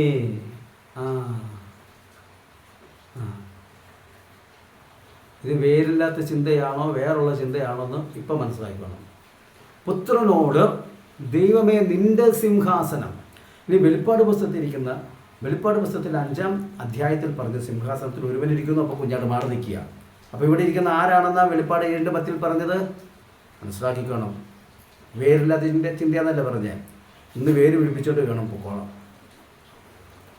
അവിടെ പറഞ്ഞു സിംഹാസനത്തിലിരിക്കുന്നതും ദൈവമാണ്, മാറി നിൽക്കുന്ന കുഞ്ഞാടാണ്. 7:10 വായിക്ക്. ആ ദൈവം പറയുകയാണ്, പുത്രനോട് പറയുകയാണ്, ദൈവമേ നിന്റെ സിംഹാസനം. നമ്മുടെ സിംഹാസനം എന്താ പറയാതിരുന്നേ? എന്തുകൊണ്ട് പറഞ്ഞില്ല? അപ്പം സിംഹാസനം എത്രയുണ്ട്? ഇവിടെ മനോജ് എന്ന് പറയുന്നൊരു പാസ്റ്റർ, അദ്ദേഹത്തിന് ഏതോ ഒരല്പം പഠനക്കുറവ് കൊണ്ട് അദ്ദേഹം ഇങ്ങനെ പറഞ്ഞിട്ടുണ്ട്, എനിക്ക് 3 ദൈവങ്ങളുണ്ട്, പിതാവുണ്ട്, പുത്രനും പരിശുദ്ധാവും 3 ദൈവമുണ്ട് എന്ന് പറഞ്ഞ്. ഞാൻ ആദ്യം പറഞ്ഞുകൊണ്ട് വെളിപ്പാട് പുള്ളിക്ക് പകുതിയാ കണ്ണ് തുറന്നുള്ളൂ, അതുകൊണ്ട് അങ്ങനെയൊക്കെ പറഞ്ഞത്. പക്ഷേ അദ്ദേഹം അത് തിരുത്താൻ തയ്യാറാകുമെന്ന് എനിക്ക് മനസ്സിലാക്കുന്നു. കാരണം 3 ദൈവങ്ങൾ വിശ്വസിക്കുന്നവരല്ല സത്യവേദ പുസ്തകം വിശ്വസിക്കുന്നത്. അവർ ഏക സത്യമായ ദൈവത്തിൽ വിശ്വസിക്കുന്നവരാണ്. ഞാനും അത് തന്നെ വിശ്വസിക്കുന്ന ആളാണ്. അപ്പോൾ അതുകൊണ്ട് ഇവിടെ പറയുന്നു, എന്നിട്ട് പറഞ്ഞാൽ മനോജ് എന്ന് പറഞ്ഞ ദേവദാസനെ കുറിച്ചും അദ്ദേഹം 3 സിംഹാസനം ഉണ്ടാക്കിയിട്ടിരിക്കുകയാണെന്ന്. ഒരു പക്ഷേ അദ്ദേഹം പറഞ്ഞു കാണും. അതിന് ഞാൻ പിന്താങ്ങുന്നൊന്നുമില്ല. അദ്ദേഹത്തിൻ്റെ അബദ്ധം സംഭവിച്ചു. പഠനത്തിൻ്റെ വിശദീകരണത്തിലേക്ക് വരുമ്പോൾ, വിശദമായ പഠനത്തിലേക്ക് വരുമ്പോൾ അദ്ദേഹം തിരിച്ചു കുറിക്കും. ഞാൻ അങ്ങനെ വിചാരിക്കുന്നു. ഇല്ലെങ്കിൽ എൻ്റെ ഈ ചാനൽ കേട്ടാൽ അദ്ദേഹം അത് തിരിച്ചു കുറിച്ചോളൂ. അപ്പോൾ ഇവിടെ പറയുന്നത് പുത്രനോട് നിന്റെ സിംഹാസനം, നമ്മുടെ സിംഹാസനം എന്നല്ല പറഞ്ഞിരിക്കുന്നത്. ഇനി 2 സിംഹാസനം ഉണ്ടോ? നമുക്ക് വേദപുസ്തകത്തിൽ നമുക്കൊന്ന് അന്വേഷിക്കാം. ഇവിടെ ഒരു കാര്യം കൂടി ചേർത്ത് പറയട്ടെ. ഇതിൽ പിന്നാലെ വേറൊരു ചിന്ത വരുന്നുണ്ട്. മർക്കോസിന്റെ സുവിശേഷത്തിൽ നിന്നുള്ള ഒരു 12-ാം അധ്യായത്തിൽ നിന്നൊരു ചിന്ത വരുന്നുണ്ട്. അവിടെ ഏക കർത്താവെന്ന് എഫെസ്യർക്ക് എഴുതുന്ന 4-ാം അധ്യായത്തിൽ നിന്ന് പറയുന്നുണ്ട്. ഏക കർത്താവ്. ഇവിടെ പിതാവ് യേശുവിനെ വിളിക്കുക, പറയുക, കർത്താവെ നീ പൂർവ്വകാലങ്ങൾക്കും ഭൂമിക്ക് അടിസ്ഥാനമിടുമ്പോൾ. യേശുവിനോട് പറയുക, പുത്രനോട് പറയുക, കർത്താവേനെ വിളിക്കുന്നത്. അപ്പോൾ ഗീവർഗീസ് ദേവദാസൻ അതിൻ്റെ മറുപടി പറയണം. എത്ര കർത്താവുണ്ടെന്നുള്ളൊരു മറുപടി പറയണം.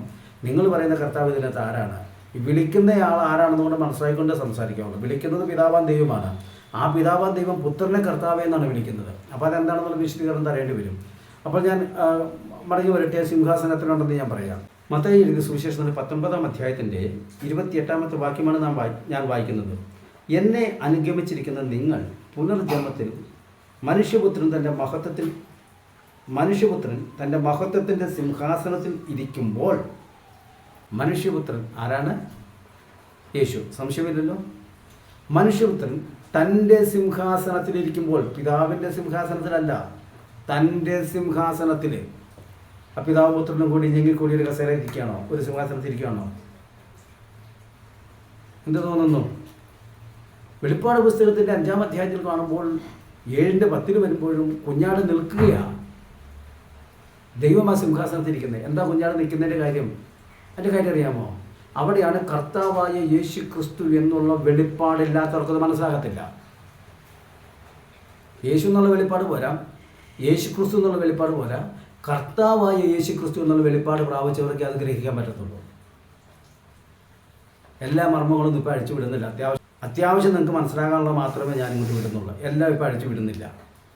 അപ്പോൾ മനസ്സിലാക്കി കാണുമല്ലോ. അപ്പോൾ അവിടെ മനുഷ്യപുത്രൻ തൻ്റെ സിംഹാസനത്തിൽ, അങ്ങനെ സിംഹാസനത്തിൽ ഇരിക്കുമോ? നമുക്ക് നോക്കാം. അതിനു മുമ്പ് ഞാൻ ഇടയ്ക്കൊന്ന് പറയട്ടെ. ഇപ്പം നിൽക്കുന്നതിൻ്റെ കാര്യം പറയാം. ഇപ്പം മഹാപുരോഹിതനായിട്ടാണ് നിൽക്കുന്നത്. ദൈവത്തിൻ്റെയും മനുഷ്യൻ്റെ ഇടയിൽ ഒരു അഡ്വക്കേറ്റിനെ പോലെ നിൽക്കുക.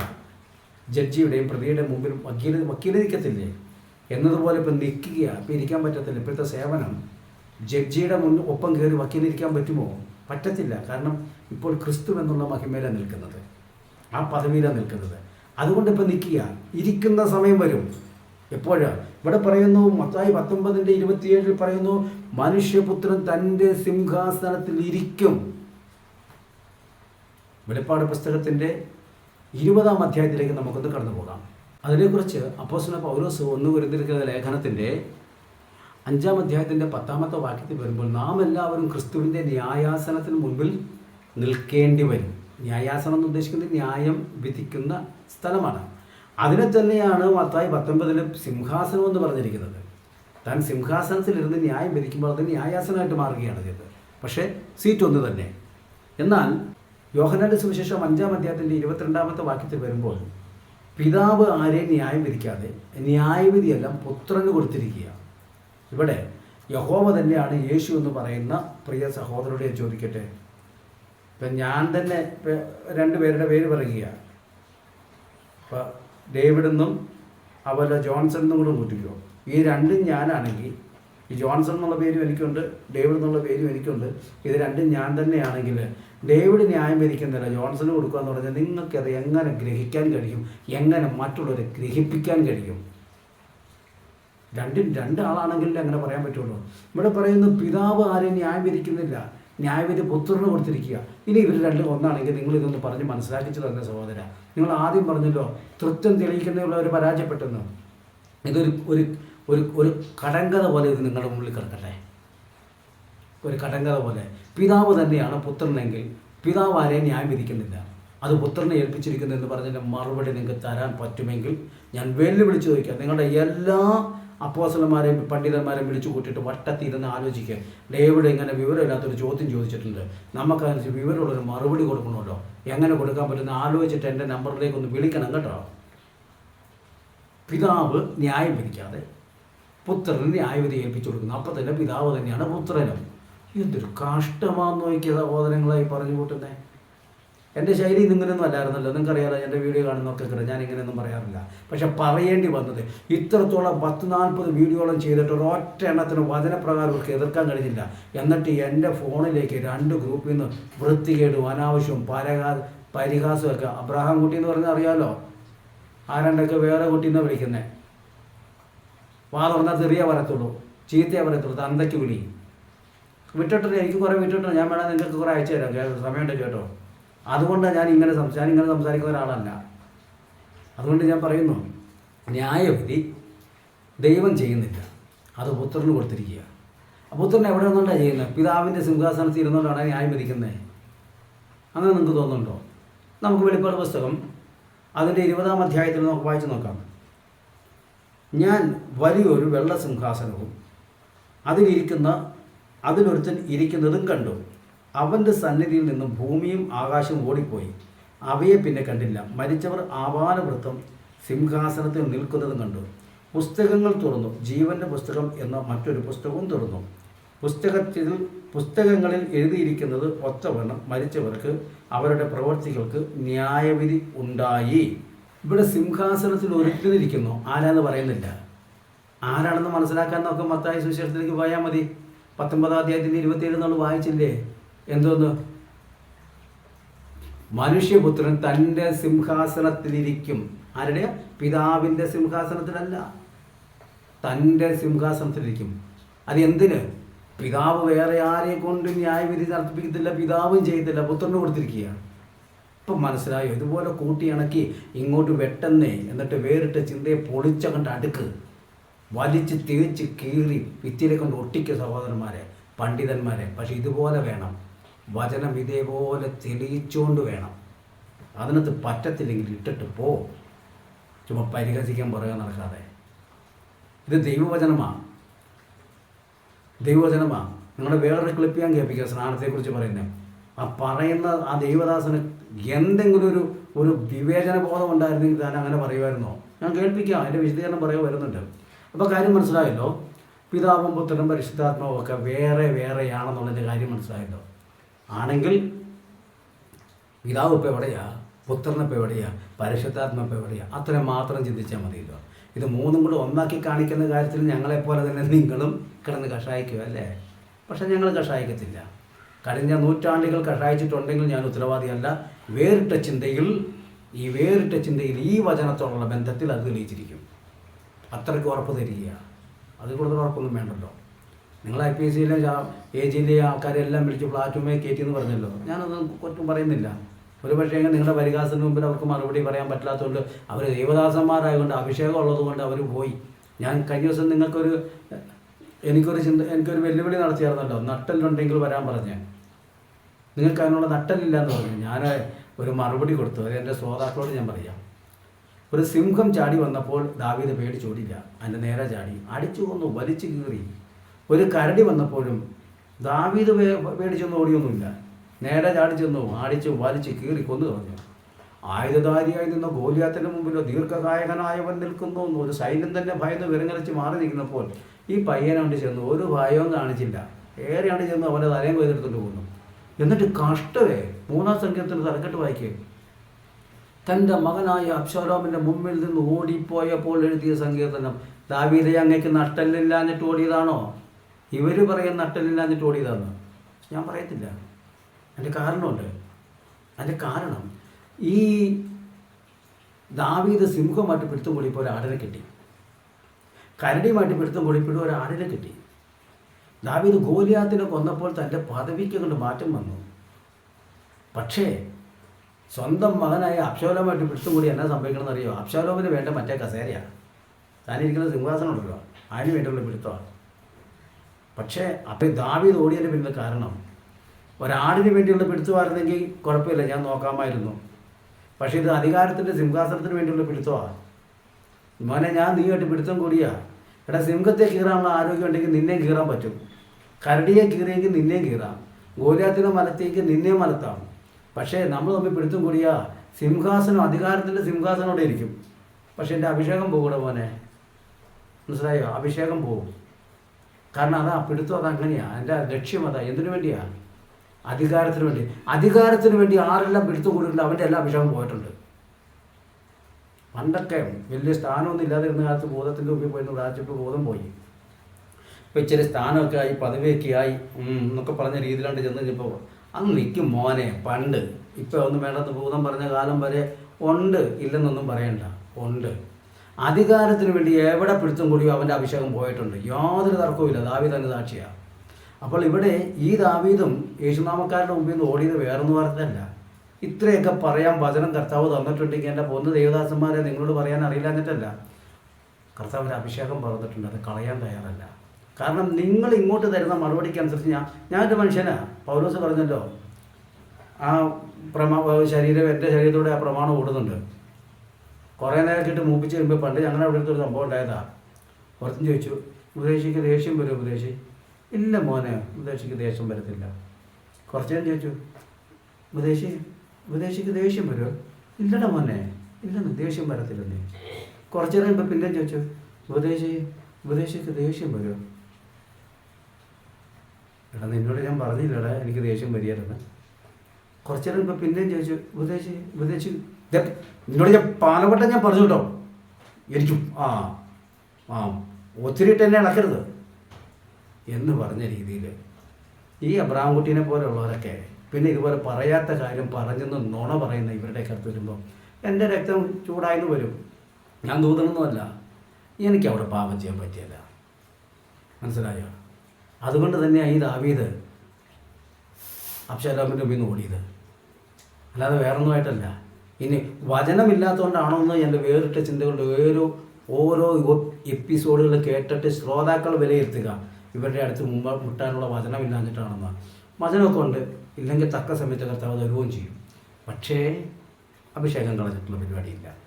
അപ്പോൾ അതുകൊണ്ട് പറയുന്നു, ഇവിടെ പിതാവും പുത്രനും പരിശുദ്ധാത്മാവും 3 സിംഹാസനമൊന്നും പറയുന്നൊന്നുമില്ല. അതിൻ്റെ കാരണം കൂടെ ഞാൻ പറയാം.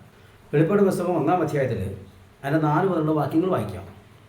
യോഹന്നാൻ ആസ്യയിലെ 7 ദൂതന്മാർക്കും 7 സഭകൾക്കും എഴുതുന്നത്, ഇരിക്കുന്നവനും ഇരുന്നവനും വരുന്നവനും ആയവങ്കിൽ നിന്നും.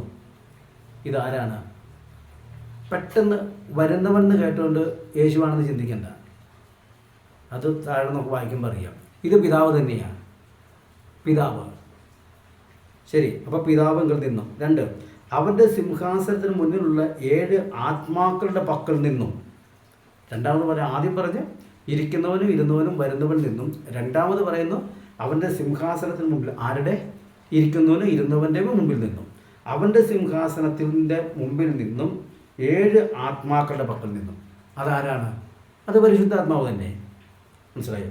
അപ്പോൾ ഇനി പറയാണ്, മൂന്നാമത് പറയാണ്, വിശ്വസ്ത സാക്ഷിയും മരിച്ചവരിൽ നിന്ന് ആദിജാതനും ഭൂരാജാക്കന്മാർക്കും അധിപതിയുമായ യേശുവിങ്കിൽ നിന്നും നിങ്ങൾക്ക് കൃപയും സമാധാനവും ഉണ്ടാകട്ടെ.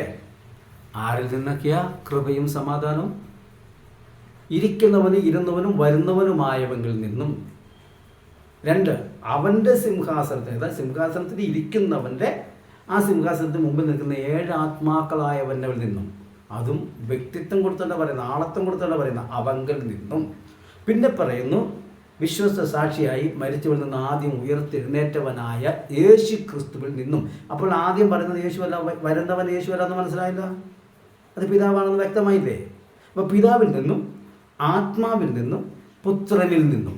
ഇത് കൊരിന്ത്യർക്കെഴുതിയ ലേഖനത്തിൽ എങ്ങനെ എഴുതി വെച്ചെന്ന് വായിച്ച് കേൾപ്പിക്കാം. കൊരിന്ത്യർക്കെഴുതിയ ലേഖനത്തിൻ്റെ 2-ാം ലേഖനത്തിൻ്റെ 13-ാം അധ്യായത്തിൻ്റെ ഒടുവിലത്തെ വാക്യത്തിൽ, കർത്താവായ യേശു ക്രിസ്തുവിൻ്റെ കൃപയും ദൈവത്തിൻ്റെ സ്നേഹവും പരിശുദ്ധാത്മാവിൻ്റെ കൂട്ടായ്മയും നിങ്ങളെല്ലാവരോടും കൂടി ഇരിക്കുമാറാകട്ടെ. എൻ്റെ പൊന്നു സഹോദര, ഇതൊന്നാ ദൈവത്തിൽ നിന്നിട്ട് പറഞ്ഞാൽ പോരായിരുന്നോ? ആ യഹോവയിൽ നിന്നിട്ട് പറഞ്ഞാൽ പോരായിരുന്നോ? എന്തിനങ്ങനെ 3 പറഞ്ഞിരിക്കുന്നത്? ആദ്യം വെളിപ്പാട് പുസ്തകത്തിൽ വായിച്ചല്ലോ, പിതാവിൽ നിന്നും, ആത്മാവിൽ നിന്നും, പുത്രനിൽ നിന്നും. ഇവിടെ വന്നപ്പോൾ പുത്രനിൽ നിന്നും, പുത്രനിൽ നിന്നും, ദൈവത്തിൽ നിന്നും, അതായത് പിതാവിൽ നിന്നും, പരിശുദ്ധാത്മാവിൽ നിന്നും. ഇപ്പം 3 പേരിൽ നിന്ന് നമുക്ക് സമാധാനവും വേണം, 3 പേരിൽ നമുക്ക് കൃപയും വേണം. ഉറപ്പായോ? അതുകൊണ്ട് തന്നെയാണ് യെശയ്യാ പ്രവചനത്തിൽ പറഞ്ഞിരിക്കുന്നത്, യഹോവ പരിശുദ്ധൻ പരിശുദ്ധൻ പരിശുദ്ധൻ. വെളിപ്പാട് പുസ്തകത്തിലും വരുമ്പോൾ പറയുന്നുണ്ടല്ലോ, പരിശുദ്ധൻ പരിശുദ്ധൻ പരിശുദ്ധൻ. കാരണം കൃപയും സമാധാനവും ഈ 3 നിന്നാണ്. നിങ്ങൾ പറയുന്നത് പോലെ ഇതൊന്നായിട്ട് അവിടെ ഇരിക്കുകയായിരുന്നെങ്കിൽ എന്തിനാണ് ദൈവദാസന്മാരെ ഇങ്ങനെ സെപ്പറേറ്റ് ആയിട്ട് പറയുന്നത്? അപ്പോൾ കാര്യം മനസ്സിലായോ? അപ്പോൾ സിംഹാസനം എത്രയുണ്ട്? ഇനി നിങ്ങൾ പറയാം, സിംഹാസനം എത്രയുണ്ട്? പിതാവിൻ്റെ സിംഹാസനത്തിൽ പിതാവിരിക്കുമ്പോൾ പുത്രൻ മാറിയിരിക്കുന്നു. ആ പിതാവ് തന്നെ സാക്ഷ്യപ്പെടുത്തിയ പുത്രനോടോ, ദൈവമേ നിന്റെ സിംഹാസനം എന്നേക്കുമുള്ളത്. ആ സിംഹാസനത്തിൽ അവൻ എപ്പോൾ ഇരിക്കും? ഇപ്പോൾ നിൽക്കുകയാണ്. എപ്പോഴിരിക്കും? പിതാവ് വേറെ ആരെ കൊണ്ട് ചെയ്യിപ്പിക്കാതെ പുത്രൻ ഏൽപ്പിച്ചിരിക്കുന്ന ഒരു ന്യായവിധിയുണ്ട്. ആ ന്യായവിധിയുടെ സമയത്ത് ഇരിക്കുമെന്നോ മത്തായി 19 പുത്രൻ വിശേഷിപ്പിച്ച് പറയുന്നു. അത് വെളിപ്പാട് പുസ്തകം 20-ാം അധ്യായത്തിൻ്റെ 11 മുതലുള്ള വാക്യങ്ങളിൽ ഇരിക്കുന്നതായിട്ട് കാണുന്നു. ഇതിൽ പരം ഒരു തെളിവ് നിങ്ങൾക്ക് എവിടുന്ന് കിട്ടും? ഏത് ബൈബിളിൽ നിന്ന് കിട്ടും? ആര് തരും? തരാൻ ആളുണ്ട്, ഒന്നും ഞാൻ പറയുന്നില്ല. അവരുടെയൊക്കെ അറിവിൻ്റെ മുമ്പിൽ ഞാൻ വെറും ശിശുവാണ്. അവർ തന്നെ പറഞ്ഞില്ല എൻ്റെ ചമ്പാണെന്ന് പറഞ്ഞു, ചവറാന്ന് പറഞ്ഞല്ലോ. ഇത്രയും ചവറ് പോലെ സഹോദരങ്ങളെ നിങ്ങൾക്ക് കാര്യം മനസ്സിലാക്കാൻ. ഈ ചവറിൽ ഇത്രയും ആഴമാണെങ്കിൽ പിന്നെ വലിയ കനമുള്ള വലിയ വലിയ അഭിഷക്തന്മാരായ ദേവദാസന്മാരുണ്ട്, പിതാക്കന്മാരായ ദേവദാസന്മാരുണ്ട്. IPCയിലും ഷാരോണിലും AGയിലും ഇൻഡിപെൻഡൻ്റായിട്ട് പ്രവർത്തിക്കുന്ന അനേക ശ്രേഷ്ഠന്മാരായ ദേവദാസന്മാരുണ്ട്. അവരുടെ അറിവിന് മുമ്പിൽ ഞാനൊന്നും ഒന്നുമല്ല, ഞാൻ വേറും ചവറാ. ആ ചവറിൻ്റെ അടുത്തുനിന്ന് ഇത്രയോ അല്ലെങ്കിൽ പിന്നെ അവരുടെയൊക്കെ അടുത്ത് വരുന്നത് നിങ്ങൾക്ക് എങ്ങനെ താങ്ങാൻ പറ്റും? അവരെന്ത് ചെയ്യുന്ന വരാത്ത അവർക്ക് ഇതൊന്നും നേരമില്ല. ഇത്രയും വ്യക്തമാക്കിയിട്ട് പോലും നിസാരം ഒരു അണ്ണാനുമായിട്ട് പിടിച്ച് ജയിക്കാൻ പറ്റാത്തവരുടെ മുമ്പിലേക്ക് പിന്നെ ആന എന്തിന് ഇറങ്ങി വരുന്നേ? അതുകൊണ്ട് ആനകളൊക്കെ ഉണ്ട്, ഇഷ്ടം പോലെ ആനകളുണ്ട്, അവർക്കൊന്നും പിടിക്കാൻ നേരമില്ല. അപ്പം ഞാൻ ഇപ്പോൾ സിംഹാസനത്തിലുണ്ടെന്ന് മനസ്സിലായല്ലോ, എത്ര പേരുണ്ടെന്നും മനസ്സിലായല്ലോ. നമുക്ക് അടുത്ത ചിന്തയിലേക്ക് കിടക്കാം. യഹോവയും 2 ദൂതന്മാരുമാണ് അബ്രഹാമിൻ്റെ കൂടാരത്തിൽ വന്നിരിക്കുന്നതെന്ന് ബഹുമാനപ്പെട്ട ഗീവർഗീസ് ദൈവദാസൻ്റെ ബൈബിളിൽ എഴുതിയിട്ടുണ്ടെന്ന് പറഞ്ഞു. അദ്ദേഹം ആദ്യ കാര്യം പറഞ്ഞല്ലോ, പിതാവും പുത്രനും പരിശുദ്ധാത്മാവുമാണ് അവിടെ വന്നിരിക്കുന്നത്. എൻ്റെ ബൈബിളിനകത്ത് എഴുതിയിട്ടുണ്ടെന്ന് ഞാൻ പറഞ്ഞെന്ന്. അങ്ങനെ എഴുതിയിട്ടുണ്ടോ എന്ന് ഞാൻ ആദ്യം ചർച്ച ചെയ്തിട്ടുണ്ട്. ഒന്ന് കാണിച്ചു തന്നാൽ കൊള്ളാം. ഞാൻ എവിടെ പറഞ്ഞത് കാണിച്ചു തന്നാൽ കൊള്ളാം. പക്ഷേ അങ്ങയുടെ പുസ്തകത്തിൽ എഴുതിയിട്ടുണ്ട്, അതിൻ്റെ ഒരു കോപ്പി ഇരിക്കും തരണേ. പക്ഷെ വ്യാഖ്യാനിച്ച് പറയരുത്. യഹോവയും 2 ദൂതന്മാരുമാണെന്ന് വ്യാഖ്യാനിച്ചെന്നും പറയണ്ട. ഒറ്റ വാക്യം, അബ്രഹാമിൻ്റെ കൂടാരത്തിൻ്റെ മുന്നിൽ യഹോവയും 2 ദൂതന്മാരും വന്നു എന്നുള്ളത് ഒറ്റ വാക്യം എനിക്ക് കാണിച്ചു തരണം. അങ്ങനെ അങ്ങയുടെ ബൈബിളിലുണ്ടെങ്കിൽ എനിക്ക് അതിൻ്റെ ഒരു കോപ്പിയും തരണം. കാരണം ആശുപത്രി ബൈബിൾ എൻ്റെ ഇല്ല, അതുകൊണ്ട് പറയുന്നതാണ്. അപ്പോൾ അതിന് വില വേണമെങ്കിൽ വില തരാം, അതായിരിക്കും ഏറ്റവും നല്ലത്. പിന്നെ വിശദീകരിക്കേണ്ട ആവശ്യമില്ലല്ലോ. കേൾക്കുന്നവർക്കറിയാം, കാരണം നിങ്ങൾ ബൈബിള് തുറന്ന് വായിക്കുമ്പോൾ അറിയാം, അവിടെ എഴുതിയിരിക്കുന്ന യഹോവയും 2 ദൂതന്മാരും അവിടെ കിടന്നു വന്നു എന്ന് അവിടെ രേഖപ്പെടുത്തി വെച്ചിരിക്കുന്നു. അപ്പൊ അത് ഇവിടുത്തെ മറ്റൊരു വീഡിയോ കേൾപ്പിച്ചിട്ട്, അതായത് ഇവരുടെയൊക്കെ വലിയ പണ്ഡിതൻ എന്ന് പറഞ്ഞിട്ടൊരു വീഡിയോ കേൾപ്പിച്ചിട്ട് എന്നെ അതിനകത്തിട്ട് കൂട്ടിക്കുറയ്ക്കുക. അതിൻ്റെ ആവശ്യം എനിക്ക് മനസ്സിലായില്ല. അപ്പൊ ഇവരുടെയൊക്കെ വലിയ പണ്ഡിതനായ നമ്മുടെ അനിൽ കൊടുത്തോട്ട് സാർ, അനിൽ കൊടുത്തോട്ട് സാറിന്റെ വീഡിയോ നിങ്ങൾക്ക് ശ്രദ്ധിക്കുകയാണെങ്കിൽ അറിയാം. ഞാൻ ആ വീഡിയോയും കൂടെ നിങ്ങളുടെ അറിവിന് വേണ്ടി ട്രിനിറ്റി എന്നത് 1-ാം നൂറ്റാണ്ടിൽ അപ്പോസ്തലന്മാർക്കിടയിൽ പഠിപ്പിക്കലായി വന്ന ഒരു ഉപദേശമല്ല. പാതി വെട്ടിയെടുത്ത് ഇടുന്നവർക്ക് ഈ വാക്ക് പ്രയോജനം ചെയ്യും എന്ന് തോന്നുന്നു. ട്രിനിറ്റി ചിരപുരാതനമായ ദൈവിക സത്യമാണ്. അത് ട്രഡീഷണലാണ്. ഏറ്റവും പൗരാണികമായ പഠനം ട്രിനിറ്റിയാണ്. എന്നെ അതിൻ്റെ കൂട്ടിക്കുറയ്ക്കുക, അതിൻ്റെ ആവശ്യം എനിക്ക് മനസ്സിലായില്ല. ഇത് വേറിട്ട ചിന്തയാണെന്ന് ഞാൻ പറഞ്ഞിട്ടുണ്ടല്ലോ. ഇത് പലർക്കും ഇത് വേറിട്ടതാണ്. പലർക്കും പല ബന്ധുക്കോസ് ഭാഷന്മാർക്ക് ഇത് ഉൾക്കൊള്ളാൻ പറ്റുന്നില്ല. എനിക്കത് വിരോധമൊന്നുമില്ല. സത്യം മനസ്സിലാക്കാൻ ആഗ്രഹമുള്ള ദൈവദാസന്മാരും ദൈവമക്കളും പ്രാർത്ഥനയോട് പഠിക്കുന്നുണ്ട്. അവർ അഥവാ മനസ്സിലാക്കാതെ പോകുന്ന എന്നെ ഫോണിൽ വിളിച്ച് ചോദിക്കാറുണ്ട്. വളരെ വ്യക്തമായതിനു ശേഷം സന്തോഷത്തോടെ അവർ ഫോൺ വെച്ച് അടുത്ത ആവശ്യം വരുമ്പോഴാണ് വിളിക്കും കേട്ടോ എന്ന് പറയാൻ ഞാൻ സ്വാഗതവും പറയാറുണ്ട്. പക്ഷേ ഇവിടെ എനിക്ക് എന്നെ എന്തിനകത്ത് കൂട്ടി പിടിച്ചേ?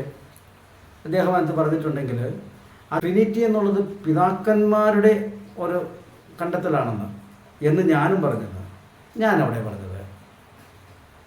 പറഞ്ഞു എനിക്കിതൊന്നും അറിയാൻ പാടില്ല. എനിക്ക് ഒന്നാമത്തെ കാര്യം മറ്റുള്ള പുസ്തകം വായിക്കാൻ എനിക്ക് നേരമില്ല. എൻ്റെ അടുത്ത് ഇഷ്ടംപോലെ പുസ്തകം ഇരിപ്പുണ്ട്. 2 പതിറ്റാണ്ടായി ഞാൻ എടുത്ത് മൂല കയറ്റി വെച്ചിട്ട് എനിക്കൊന്നും വായിക്കാൻ നേരമില്ല. ഇവിടെ വിശുദ്ധ ബൈബിൾ വായിക്കാൻ സമയം തികയുന്നില്ല. അതുകൊണ്ട് എൻ്റെ പഠനത്തിൻ്റെയും ഞാൻ അവതരിപ്പിക്കുന്ന ആശയത്തിൻ്റെയും എല്ലാം ഉത്തരവാദി വിശുദ്ധ ബൈബിളാണ്. എനിക്ക് ആരുടെയും ഗൈഡൻസും ഇല്ല. ഞാൻ ആരോടും വിളിച്ച് സംശയം ചോദിക്കാറില്ല. എന്നോട് ഇഷ്ടം പോലെ ആൾക്കാർ സംശയം ചോദിക്കാറുണ്ട്. ഞാനൊരിക്കൽ ഇന്ന് കേരളത്തിൽ അറിയപ്പെടുന്ന 2 പ്രമുഖന്മാരായ ദൈവദാസന്മാർ, ഒരിക്കൽ അദ്ദേഹത്തെ ഞാൻ വിളിച്ചു. അദ്ദേഹം വണ്ടി ഡ്രൈവ് ചെയ്തുകൊണ്ടിരിക്കുകയാണ്. സാറേ, ഞാനൊരു സംശയം ചോദിക്കാൻ വേണ്ടി വിളിച്ചതാണ്. എന്നിട്ട് പറഞ്ഞു, ഞാൻ ഡ്രൈവ് ചെയ്തുകൊണ്ടിരിക്കുകയാണ്, ഞാൻ വിളിച്ചേക്കാമെന്ന് പറഞ്ഞു. ഇപ്പോൾ ഒരു 5 വർഷം കഴിഞ്ഞിട്ടുണ്ട്. ഇതുവരെ ഡ്രൈവിംഗ് സീറ്റിൽ നിന്ന് ഇറങ്ങിയിട്ടില്ല അദ്ദേഹം. വേറൊരു ദൈവദാസനെ ഞാൻ വിളിക്കുമ്പോൾ പറഞ്ഞു, അദ്ദേഹം എപ്പോൾ വിളിച്ചാലും എൻ്റെ ഫോൺ എടുക്കും. ഞങ്ങൾ വളരെ ഫ്രണ്ട്ലി സംസാരിക്കുന്ന ആളാണ്. എന്നോട് എടുത്ത വഴി വിശേഷം, വീട്ടിലുള്ള എല്ലാവരെയും പേരെടുത്ത് വിശേഷം ചോദിക്കും.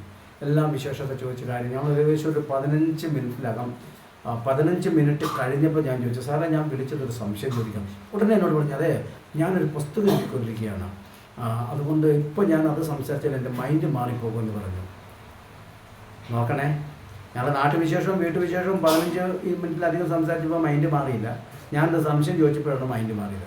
അതുകൊണ്ട് അന്ന് ഞാനൊരു തീരുമാനമെടുത്തു, ഏതെങ്കിലും ഒരു വ്യക്തി ബൈബിളിൽ നിന്നൊരു സംശയം ചോദിച്ചാൽ എനിക്കറിയാൻ പാടില്ലെങ്കിൽ പാതിരിക്കാണല്ലോ ഉറക്കത്തിൽ നിന്ന് എഴുന്നേറ്റ് ഞാൻ ബൈബിൾ വായിച്ചിട്ട് എൻ്റെ മറുപടി കൊടുക്കാതെ ഞാൻ കിടന്നുറക്കത്തില്ല. അത് എന്നെ വാട്സാപ്പിലൂടെ എന്നെ ചോദിക്കുന്നവർക്കറിയാം.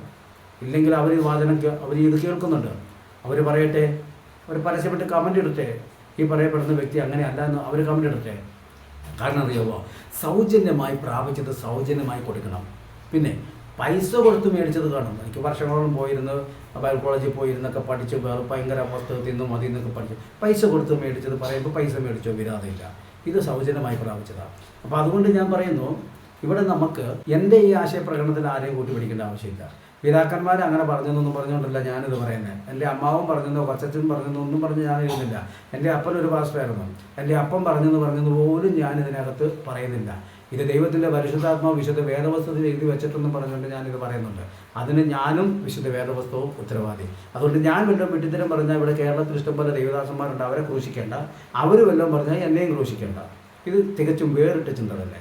ഓക്കെ, മനസ്സിലായി കാണുമല്ലോ. നമുക്ക് അടുത്തതിലേക്ക് കിടക്കാം.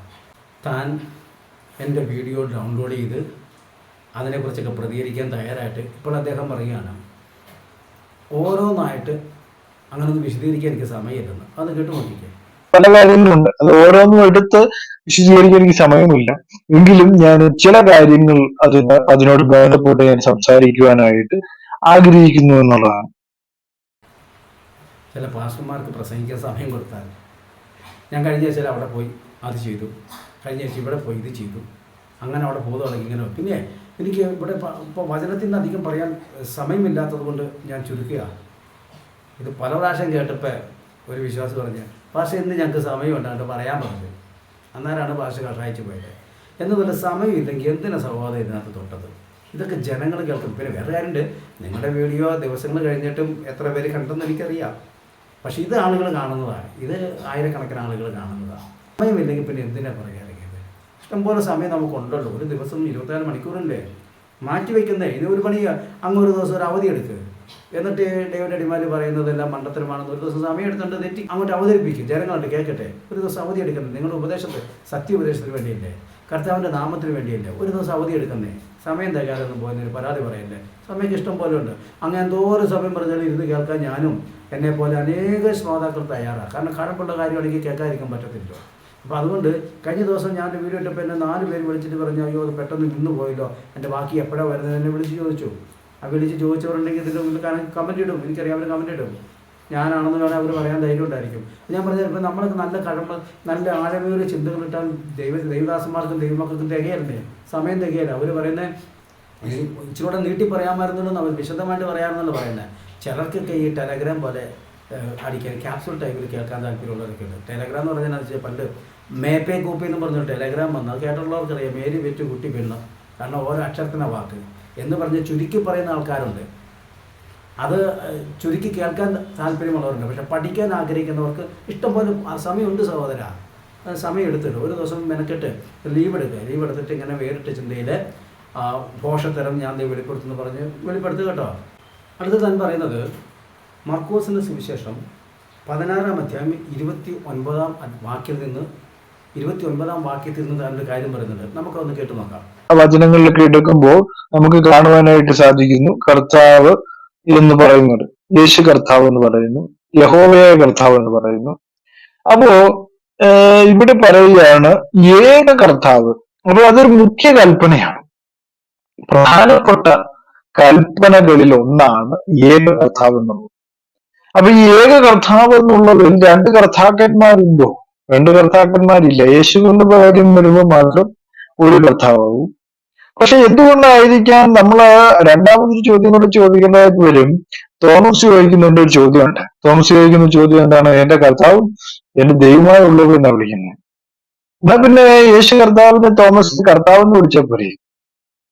വ്യക്തിത്വമല്ലേ? കാരണം രണ്ടാമത്തെ വ്യക്തിയാണ്. ദൈവത്തിലുള്ള പ്രധാന വ്യക്തിത്വത്തെ കുറിച്ച് പറയുമ്പോൾ 3 വ്യക്തികളും 3 പേർക്കും വ്യക്തിത്വം, 3 പേരും ദൈവമാണ് അല്ലെ? 3 പേർക്കും ദൈവത്വമുണ്ട്. അപ്പോസ്തലന്മാർ അങ്ങനെയാണ് പഠിപ്പിച്ചിരിക്കുന്നത്. യേശു ക്രിസ്തുവിന് ദൈവത്വമുണ്ട് അല്ലേ?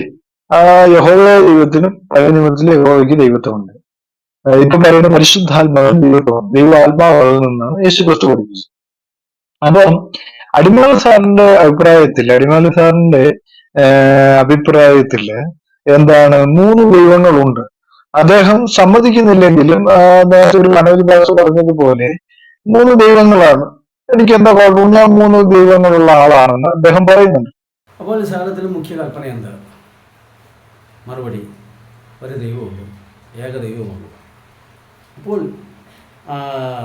ഇങ്ങനെയാണ് വാക്യം പറയുന്നത്. അതിന് യേശു എല്ലാറ്റിലും മുഖ്യ കൽപ്പനയോ ഇസ്രായേലെ കേൾക്കുക, നമ്മുടെ ദൈവമായ യഹോവ ഏക കർത്താവാകുന്നു. ഏക കർത്താവ്. നമ്മളെ എബ്രായർക്കെഴുതിയ ലേഖനത്തിൽ കണ്ടല്ലോ, ദൈവം പറയാണ് നീ കർത്താവാണെന്ന് പുത്രനോട് പറയുന്നു. അപ്പം ഈ പറയുന്ന പിതാവ് കർത്താവാണോ? പിതാവ് തന്നെ സാക്ഷ്യപ്പെടുത്തി പറയുന്നു, പുത്രനോട് പറയുക നീ കർത്താവാകുന്നു. അപ്പം ഈ പറയുന്ന പിതാവോ? അപ്പോൾ പറയും പിതാവ് തന്നെ പുത്രനായിട്ട് വന്നേക്കുക. അങ്ങനെ പിന്നെ 2 സിംഹാസനം എന്തിനാ? നിങ്ങൾ പറയുന്ന രീതിയിൽ സമ്മതിച്ചു, യഹോവ തന്നെയാണ് പുത്രനായിട്ട് വന്നത്. അപ്പോൾ പിന്നെ യഹോവ കർത്താവാണെങ്കിൽ പുത്രനും കർത്താവ്, അപ്പോൾ ഒരു കർത്താവേ ഉള്ളൂ, സമ്മതിച്ചു. പക്ഷേ ഈ ഒരാൾക്ക് എന്തിനാ 2 സിംഹാസനം? ഈ ഒരാളെങ്ങനെ ഒരാൾക്ക് കീഴ്പ്പെട്ടിരിക്കുന്നത്? രാജ്യം പിതാവിനെ ഏൽപ്പിച്ചിട്ട് പുത്രൻ പിതാവിന് കീഴടങ്ങിയിരിക്കുക. അതെങ്ങനെ ഒരാൾക്ക് കീഴടങ്ങിയിരിക്കുന്നത്? അത് തന്നെയല്ല, ഈ ഒരാൾ പറയാണ് പിതാവ് ന്യായം വിധിക്കാതെ പുത്രനെ ഏൽപ്പിച്ചിരിക്കുന്നത്. അതെന്തോ ഈ ഒരാളാണെങ്കിൽ പിന്നെ ഇതെങ്ങനെ സംഭവിക്കുന്നത്? അപ്പം മനസ്സിലായി കാണുന്നു കരുതുന്നു. എന്നാൽ ഈ ഏക കർത്താവ് എന്നുള്ള വാക്കിൽ ഞാൻ തന്നെ കയറി പിടിക്കാം, ഞാനൊന്ന് സമ്മതിച്ചു തരാം. അപ്പോൾ ഈ കൊരിന്ത്യർക്കെതിരെ ലേഖനത്തിൽ വാക്യമുണ്ട്, അതിൻ്റെ മറുപടി താങ്കൾ പറയേണ്ടി വരും.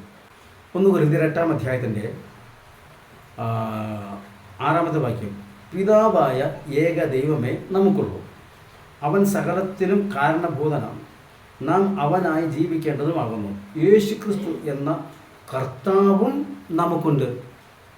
പിതാവായ ഏക ദൈവമേ നമുക്കുള്ളൂ എന്ന് പറയാണ്. പിന്നെ യേശു ക്രിസ്തു എന്ന കർത്താവും നമുക്കുണ്ട്. കർത്താവും അതെന്താ അങ്ങനെ പറഞ്ഞിരിക്കുന്നത്? ഞാൻ ആദ്യം പറഞ്ഞതുപോലെ ദൈവമായ കർത്താവ് എന്നിട്ട് പറയുകയാണെങ്കിൽ ഈ ചോദ്യം ഞാൻ ചോദിക്കത്തില്ല. ദൈവമായ കർത്താവ് എന്ന് പറയുമ്പോൾ ഒരാൾ തന്നെയാണ്. ഇത് ഏക ദൈവമേ നമുക്കുള്ളത്, പിന്നെ കർത്താവും ഉണ്ട്. ഈ ബസ്സിലേക്ക് കയറുന്ന സമയത്തെ ഞാനൊരു ഉദാഹരണം പറയും, വേറൊന്നും തോന്നരുത്. ഒരു ഗർഭിണിയായ ഒരു സ്ത്രീ ബസ്സിൽ കയറി, അവർ ടിക്കറ്റ് എടുത്തു. ഒരു ടിക്കറ്റ് അത് മതി, കണ്ടക്ടർ അതേക്കുറിച്ച് ചോദിക്കില്ല. അവർ പ്രസവിച്ച് ഒരു 8 വർഷം അല്ലെങ്കിൽ ഒരു 10 വർഷം കഴിയുമ്പോൾ അന്ന് ഉദരത്തിലുണ്ടായിരുന്ന അതേ കൊച്ചിനെയും കൂടി മടിയിലിരുത്തിക്കൊണ്ട് പോവുക. അന്ന് ഉദരത്തിലായിരുന്നു, ഇപ്പോൾ അത് മടിയിലായി. ടിക്കറ്റ് എടുക്കാൻ വന്നു. KSRTCയിലായിരുന്നു. ഒരു ടിക്കറ്റ് എടുത്താൽ മതിയോ? അപ്പോൾ കണ്ടക്ടർക്ക് നല്ല ഓർമ്മ, ഒരു 10 വർഷം മുമ്പ് ഞാൻ നിങ്ങൾക്ക് ടിക്കറ്റ് എടുത്തായിരുന്നല്ലോ, അന്ന് ഞാൻ തന്നെ ഉള്ളൂ, ഇപ്പോൾ ഒരു കുട്ടിയും കൂടെയുണ്ട്. മനസ്സിലായോ? ഒരു കുട്ടിയും കൂടെയുണ്ട്. അതുകൊണ്ട് 1.5 ടിക്കറ്റ്, അല്ലെങ്കിൽ പ്രായം അനുസരിച്ച് 2 ടിക്കറ്റ്. ഞാനും ഒരു കുട്ടിയും ഉണ്ട് കൂടെ. അന്നെന്താ പറഞ്ഞേ? ഞാൻ മാത്രമേ ഉള്ളൂ. പക്ഷേ കൊച്ചെവിടെയാ? ഉദരത്തിലായിരുന്നു. നിങ്ങൾ പറഞ്ഞ രീതിയിൽ തന്നെ ഈ വചനമാണ്, ഞാനത് അംഗീകരിക്കത്തില്ല, പക്ഷെ നിങ്ങൾക്ക് വേണ്ടി അംഗീകരിച്ചിരിക്കുക. ഈ വചനം തന്നെയാണ് ഇങ്ങോട്ട് ജഡമായിട്ട് കൊണ്ട് പോകുന്നത്. യഹോവയുടെ വായിൽ നിന്ന് വചനമേ, ആ വചനം ഉണ്ട് ജഡമായിട്ട് പോകുന്നു. ഇപ്പം എത്ര പേരുണ്ട്? അന്ന് വയറിനകത്തായിരുന്നു, ഇപ്പം മടിയിലായിരിക്കുന്നത്, അല്ലെങ്കിൽ അടുത്ത സീറ്റിലായിരിക്കുന്നത്. 2 ടിക്കറ്റ് എടുക്കണോ? ഇപ്പം പറയും KSRTC അല്ല സ്വർഗമെന്ന് പറയും, KSRTC അല്ല ദൈവമെന്ന് പറയും, KSRTC അല്ല സിംഹാസനം എന്ന് പറയും. ഭൂമിയിലെ കാര്യം ആത്മീയ കാര്യത്തിൽ ചേർക്കേണ്ട എന്നൊക്കെ പറയാം. അത് വചനം അങ്ങനെ പറയുന്നവർക്ക് ബൈബിൾ ശരിക്കും വായിച്ചിട്ടില്ലാത്തതുകൊണ്ടാണ്. കാരണം സ്വർഗ്ഗരാജ്യം കടുകുമണിയോട് സദൃശ്യം. അതെന്തിനാ ഈ കടുകുമണിയെ സ്വർഗത്തിലുള്ള കടുകാണോ? സ്വർഗത്തിൽ കടുക് വല്ലതും ഉണ്ടോ? ഇപ്പോൾ ഭൂമിയിലുള്ള കടുകുമണിയോട് സാദൃശ്യം പറഞ്ഞേ, വയലിലിരിക്കുന്ന നിധിയോട് സാദൃശ്യം. അതായത് ഈ സ്വർഗത്തിലെ കാര്യം പറയുന്നത് വയലിലെ നിധിയിലേക്ക് പോയെന്തിനാ? സ്വർഗത്തിൽ വയലുണ്ടോ? സ്വർഗത്തിൽ നിധിയുണ്ടോ? എൻ്റെ പൊന്നു സഹോദരങ്ങളെ, നീ സ്വർഗത്തിലെ കാര്യം പറഞ്ഞ് മനസ്സിലാക്കാൻ ഭൂമിയിലെ കാര്യം ഉദാഹരണം എടുക്കുന്നത്. അപ്പോൾ അതുകൊണ്ട് ഞാൻ പറഞ്ഞെന്നുള്ള, അന്ന് ഒരാൾ വയറിനകത്തായിരുന്നു, അപ്പോൾ പറഞ്ഞ ഒരാളെന്ന് പറയും. ഇപ്പോൾ പറയുക ഒരു കുട്ടിയും കൂടെയുണ്ട് എന്നത് പറഞ്ഞിട്ടുള്ള പിതാവായ ഏക ദൈവമേ നമുക്കുള്ളൂ. പിന്നെ പറയുക ഒരു കർത്താവും നമുക്കുണ്ട്. ഇതേതാ സഹോദര ഈ കർത്താവ്? യഹോവയായ കർത്താവാണോ അതോ കർത്താവായ യേശു ക്രിസ്തുവാണോ? ഇത് രണ്ടും ഒന്നാണെങ്കിൽ എന്തുകൊണ്ട് ഈ ഒരു പദപ്രയോഗം നടത്തി എന്നുള്ളതിന് മറുപടി തരാമോ? ഇതുപോലെ തരണം കേട്ടോ. ഞാൻ ഈ മറുപടി തരുമ്പോൾ ഓരോ വാക്യം എടുത്ത് കീറി മുറിച്ചും കൊണ്ട് തരണം. അല്ലാതെ വാക്യം വായിച്ച് അവിടെ ഇട്ടിച്ച് പിന്നെ പടപ്പത്തിൽ നടക്കരുത്. നിങ്ങൾ ഇട്ടേക്കുമ്പോൾ ഞാൻ ഇതിൻ്റെ അവസാനം വാക്യം ഇടുന്നുണ്ട്, ആ വീഡിയോ ഇടുന്നുണ്ട്. ക്ഷമയുള്ളവർ അത് മൊത്തം കേൾക്കട്ടെ. അപ്പോൾ മനസ്സിലായി കാണുമല്ലോ ഇപ്പോൾ ഞാൻ അർത്ഥം എന്താണെന്നുള്ളത്. ഞങ്ങളുടെ പ്രധാനപ്പെട്ട ദേവദാസന്റെ പേര് അദ്ദേഹം ഉന്നയിച്ചു. അതായത് യെശയ്യാവിന്റെ പുസ്തകം 48-ാം അധ്യായം അതിന്റെ 16-ാമത്തെ വാക്യം എടുത്തിട്ടാണ് അദ്ദേഹം 16-ാമത്തെ വാക്യം എടുത്തിട്ടാണ് അത് ചോദിച്ചപ്പം എന്താണ് അദ്ദേഹം പഠിച്ചിട്ട് വരാമെന്ന് പറഞ്ഞു. അത് എന്തർത്ഥത്തിലാണെന്ന് എനിക്കിപ്പോഴും മനസ്സിലാവില്ല. കാരണം 48-ന്റെ 16 യെശയ്യാവിന്റെ പുസ്തകം 48-16 പറഞ്ഞേക്കുന്ന കാര്യമൊക്കെ എടുത്തിട്ട് എത്രയോ പ്രാവശ്യം അത് വിവരിച്ചിട്ടുള്ള കാര്യമാണ്. ഡേവിഡ് പാസ്റ്റർ കണ്ടിട്ടില്ലാത്തതുകൊണ്ടാണ്. അത് ഞങ്ങളുടെ തെറ്റല്ല. ഞങ്ങളാരും അങ്ങനെ പറഞ്ഞിട്ടില്ല. സാറിനോട് പഠിച്ചിട്ട് വരാമെന്ന് ഞങ്ങളാരും പറഞ്ഞിട്ടില്ല. സത്യത്തിൽ ജോയി ജോസഫ് എന്ന് പറയുന്ന അദ്ദേഹത്തിന് എന്നോട് ഇങ്ങനെ പറയാൻ തയ്യാറുണ്ടോ? ഞങ്ങൾ സംസാരിച്ചത് ഗീവർഗീസ് എന്ന് പറയുന്ന അദ്ദേഹം അവിടെ ഇല്ലായിരുന്നു. പിന്നെ ഞങ്ങളുടെ കൂട്ടത്തിൽ ആരും അങ്ങനെ പറയാമെന്ന് പറയുന്നത് നിങ്ങളെല്ലാം ഇങ്ങനെ ഒരേ IC വെച്ച് പ്രവർത്തിപ്പിക്കുന്ന ഇതാണോ? അതായത് ഒരാൾ പ്രവർത്തിക്കുമ്പോൾ ഇവിടുത്തെ സിഗ്നൽ കിട്ടും, ഒരാളവിടെ സംസാരിക്കുമ്പോൾ ഇവിടെ സിഗ്നൽ, അങ്ങനെ നിങ്ങൾക്കെല്ലാവർക്കും കൂടി ഒരേ IC ആണോ ഉള്ളത്? ഓരോരുത്തരും ഓരോ വ്യക്തിത്വമാണ്. അതിൻ്റെ അടുത്ത് ഞാൻ അതിൻ്റെ തെളിവ് പറയാം. ഇപ്പോൾ ഇവിടെ ഗീവറീസ് എന്ന് പറയുന്ന ദേവദാസൻ എത്ര മാന്യമായിട്ട് സംസാരിക്കുന്നത്, എത്ര മാന്യമായിട്ട്.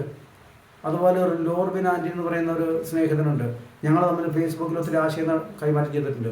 എത്ര മാന്യമായിട്ടെന്ന് പറയാം അദ്ദേഹം സംസാരിക്കുന്നത്, വളരെ മാന്യമായിട്ട്. എന്നാൽ ഒരു ജോസ് പി എന്ന് പറഞ്ഞൊരു ഏനാത്തുകാരനുണ്ട്, ഒരു അബ്രഹാം കുട്ടിയുണ്ട്.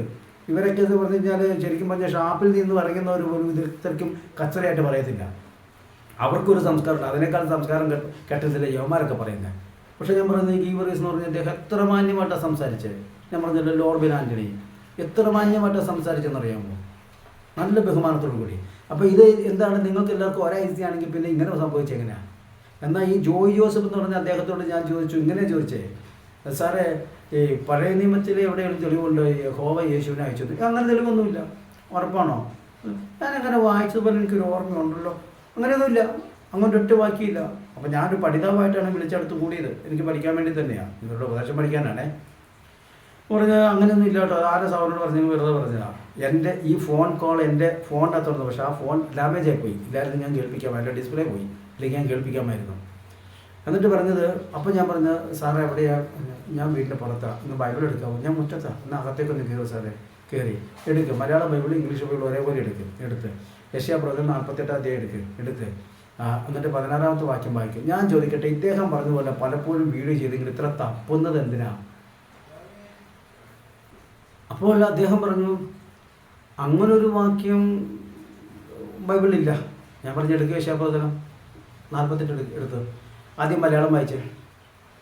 യഹോവയായ കർത്താവും, താൻ വായിച്ച ശൈലിയാണ് പറയുന്നത്, യഹോവയായ കർത്താവും തൻ്റെ ആത്മാവും എന്നെ അയച്ചിരിക്കുന്നു.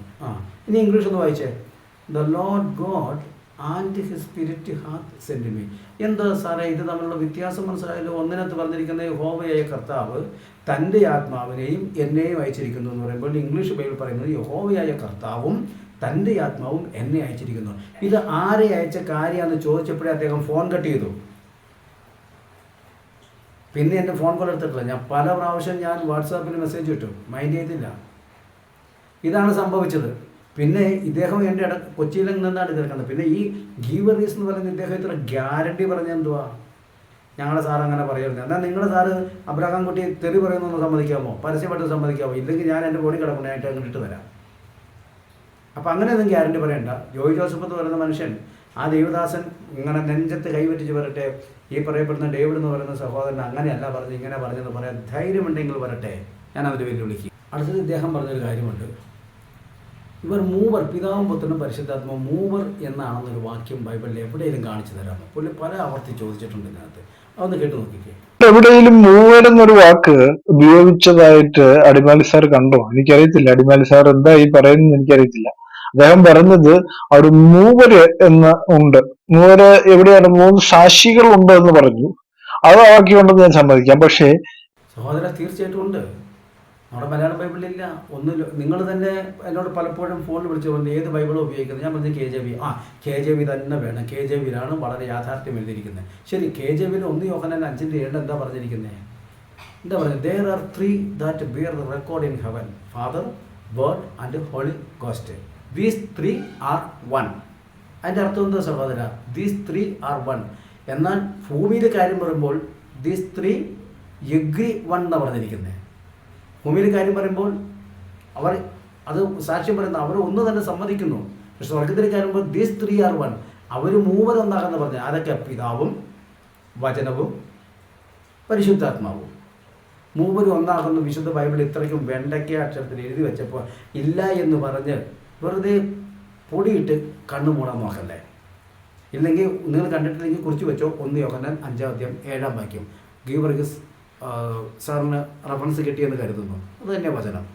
അടുത്ത ഇദ്ദേഹം പറയുന്നത് സ്നാനത്തെക്കുറിച്ചാണ്. അതായത് പിതാവിൻ്റെയും പുത്രൻ്റെയും പരിശുദ്ധാത്മാവിൻ്റെ സ്നാനം എന്ന് പറയുന്നത് തന്നെയാണ് യേശുവിൻ്റെ നാമം. എഫെസ്യർക്കെഴുതിയ ലേഖനം 4-ാം അധ്യായത്തിൽ സ്നാനം ഒന്നേ ഉള്ളൂ. അദ്ദേഹം എടുത്തെടുത്ത് പറയുന്നുണ്ട്. ഒന്ന് കേട്ട് നോക്കിയേ. സ്നാനത്തിനകത്തും എന്താണ് ഒരു സ്നാനമേ പറയുന്നുള്ളൂ. അപ്പോ പിതാവിന്റെയും പുത്രന്റെയും പരിശുദ്ധാത്മാവിന്റെ നാമത്തിലുള്ള സ്നാനം യേശുക്രിസ്തുവിന്റെ നാമത്തിലുള്ള സ്നാനം തന്നെ. അതാണ് ഒന്നെന്ന് പറഞ്ഞേക്കുന്നത്. വേറെ വ്യത്യാസങ്ങളൊന്നും അതിനകത്ത് കാണാനില്ല. കാരണം 2 സ്നാനം ഇല്ല.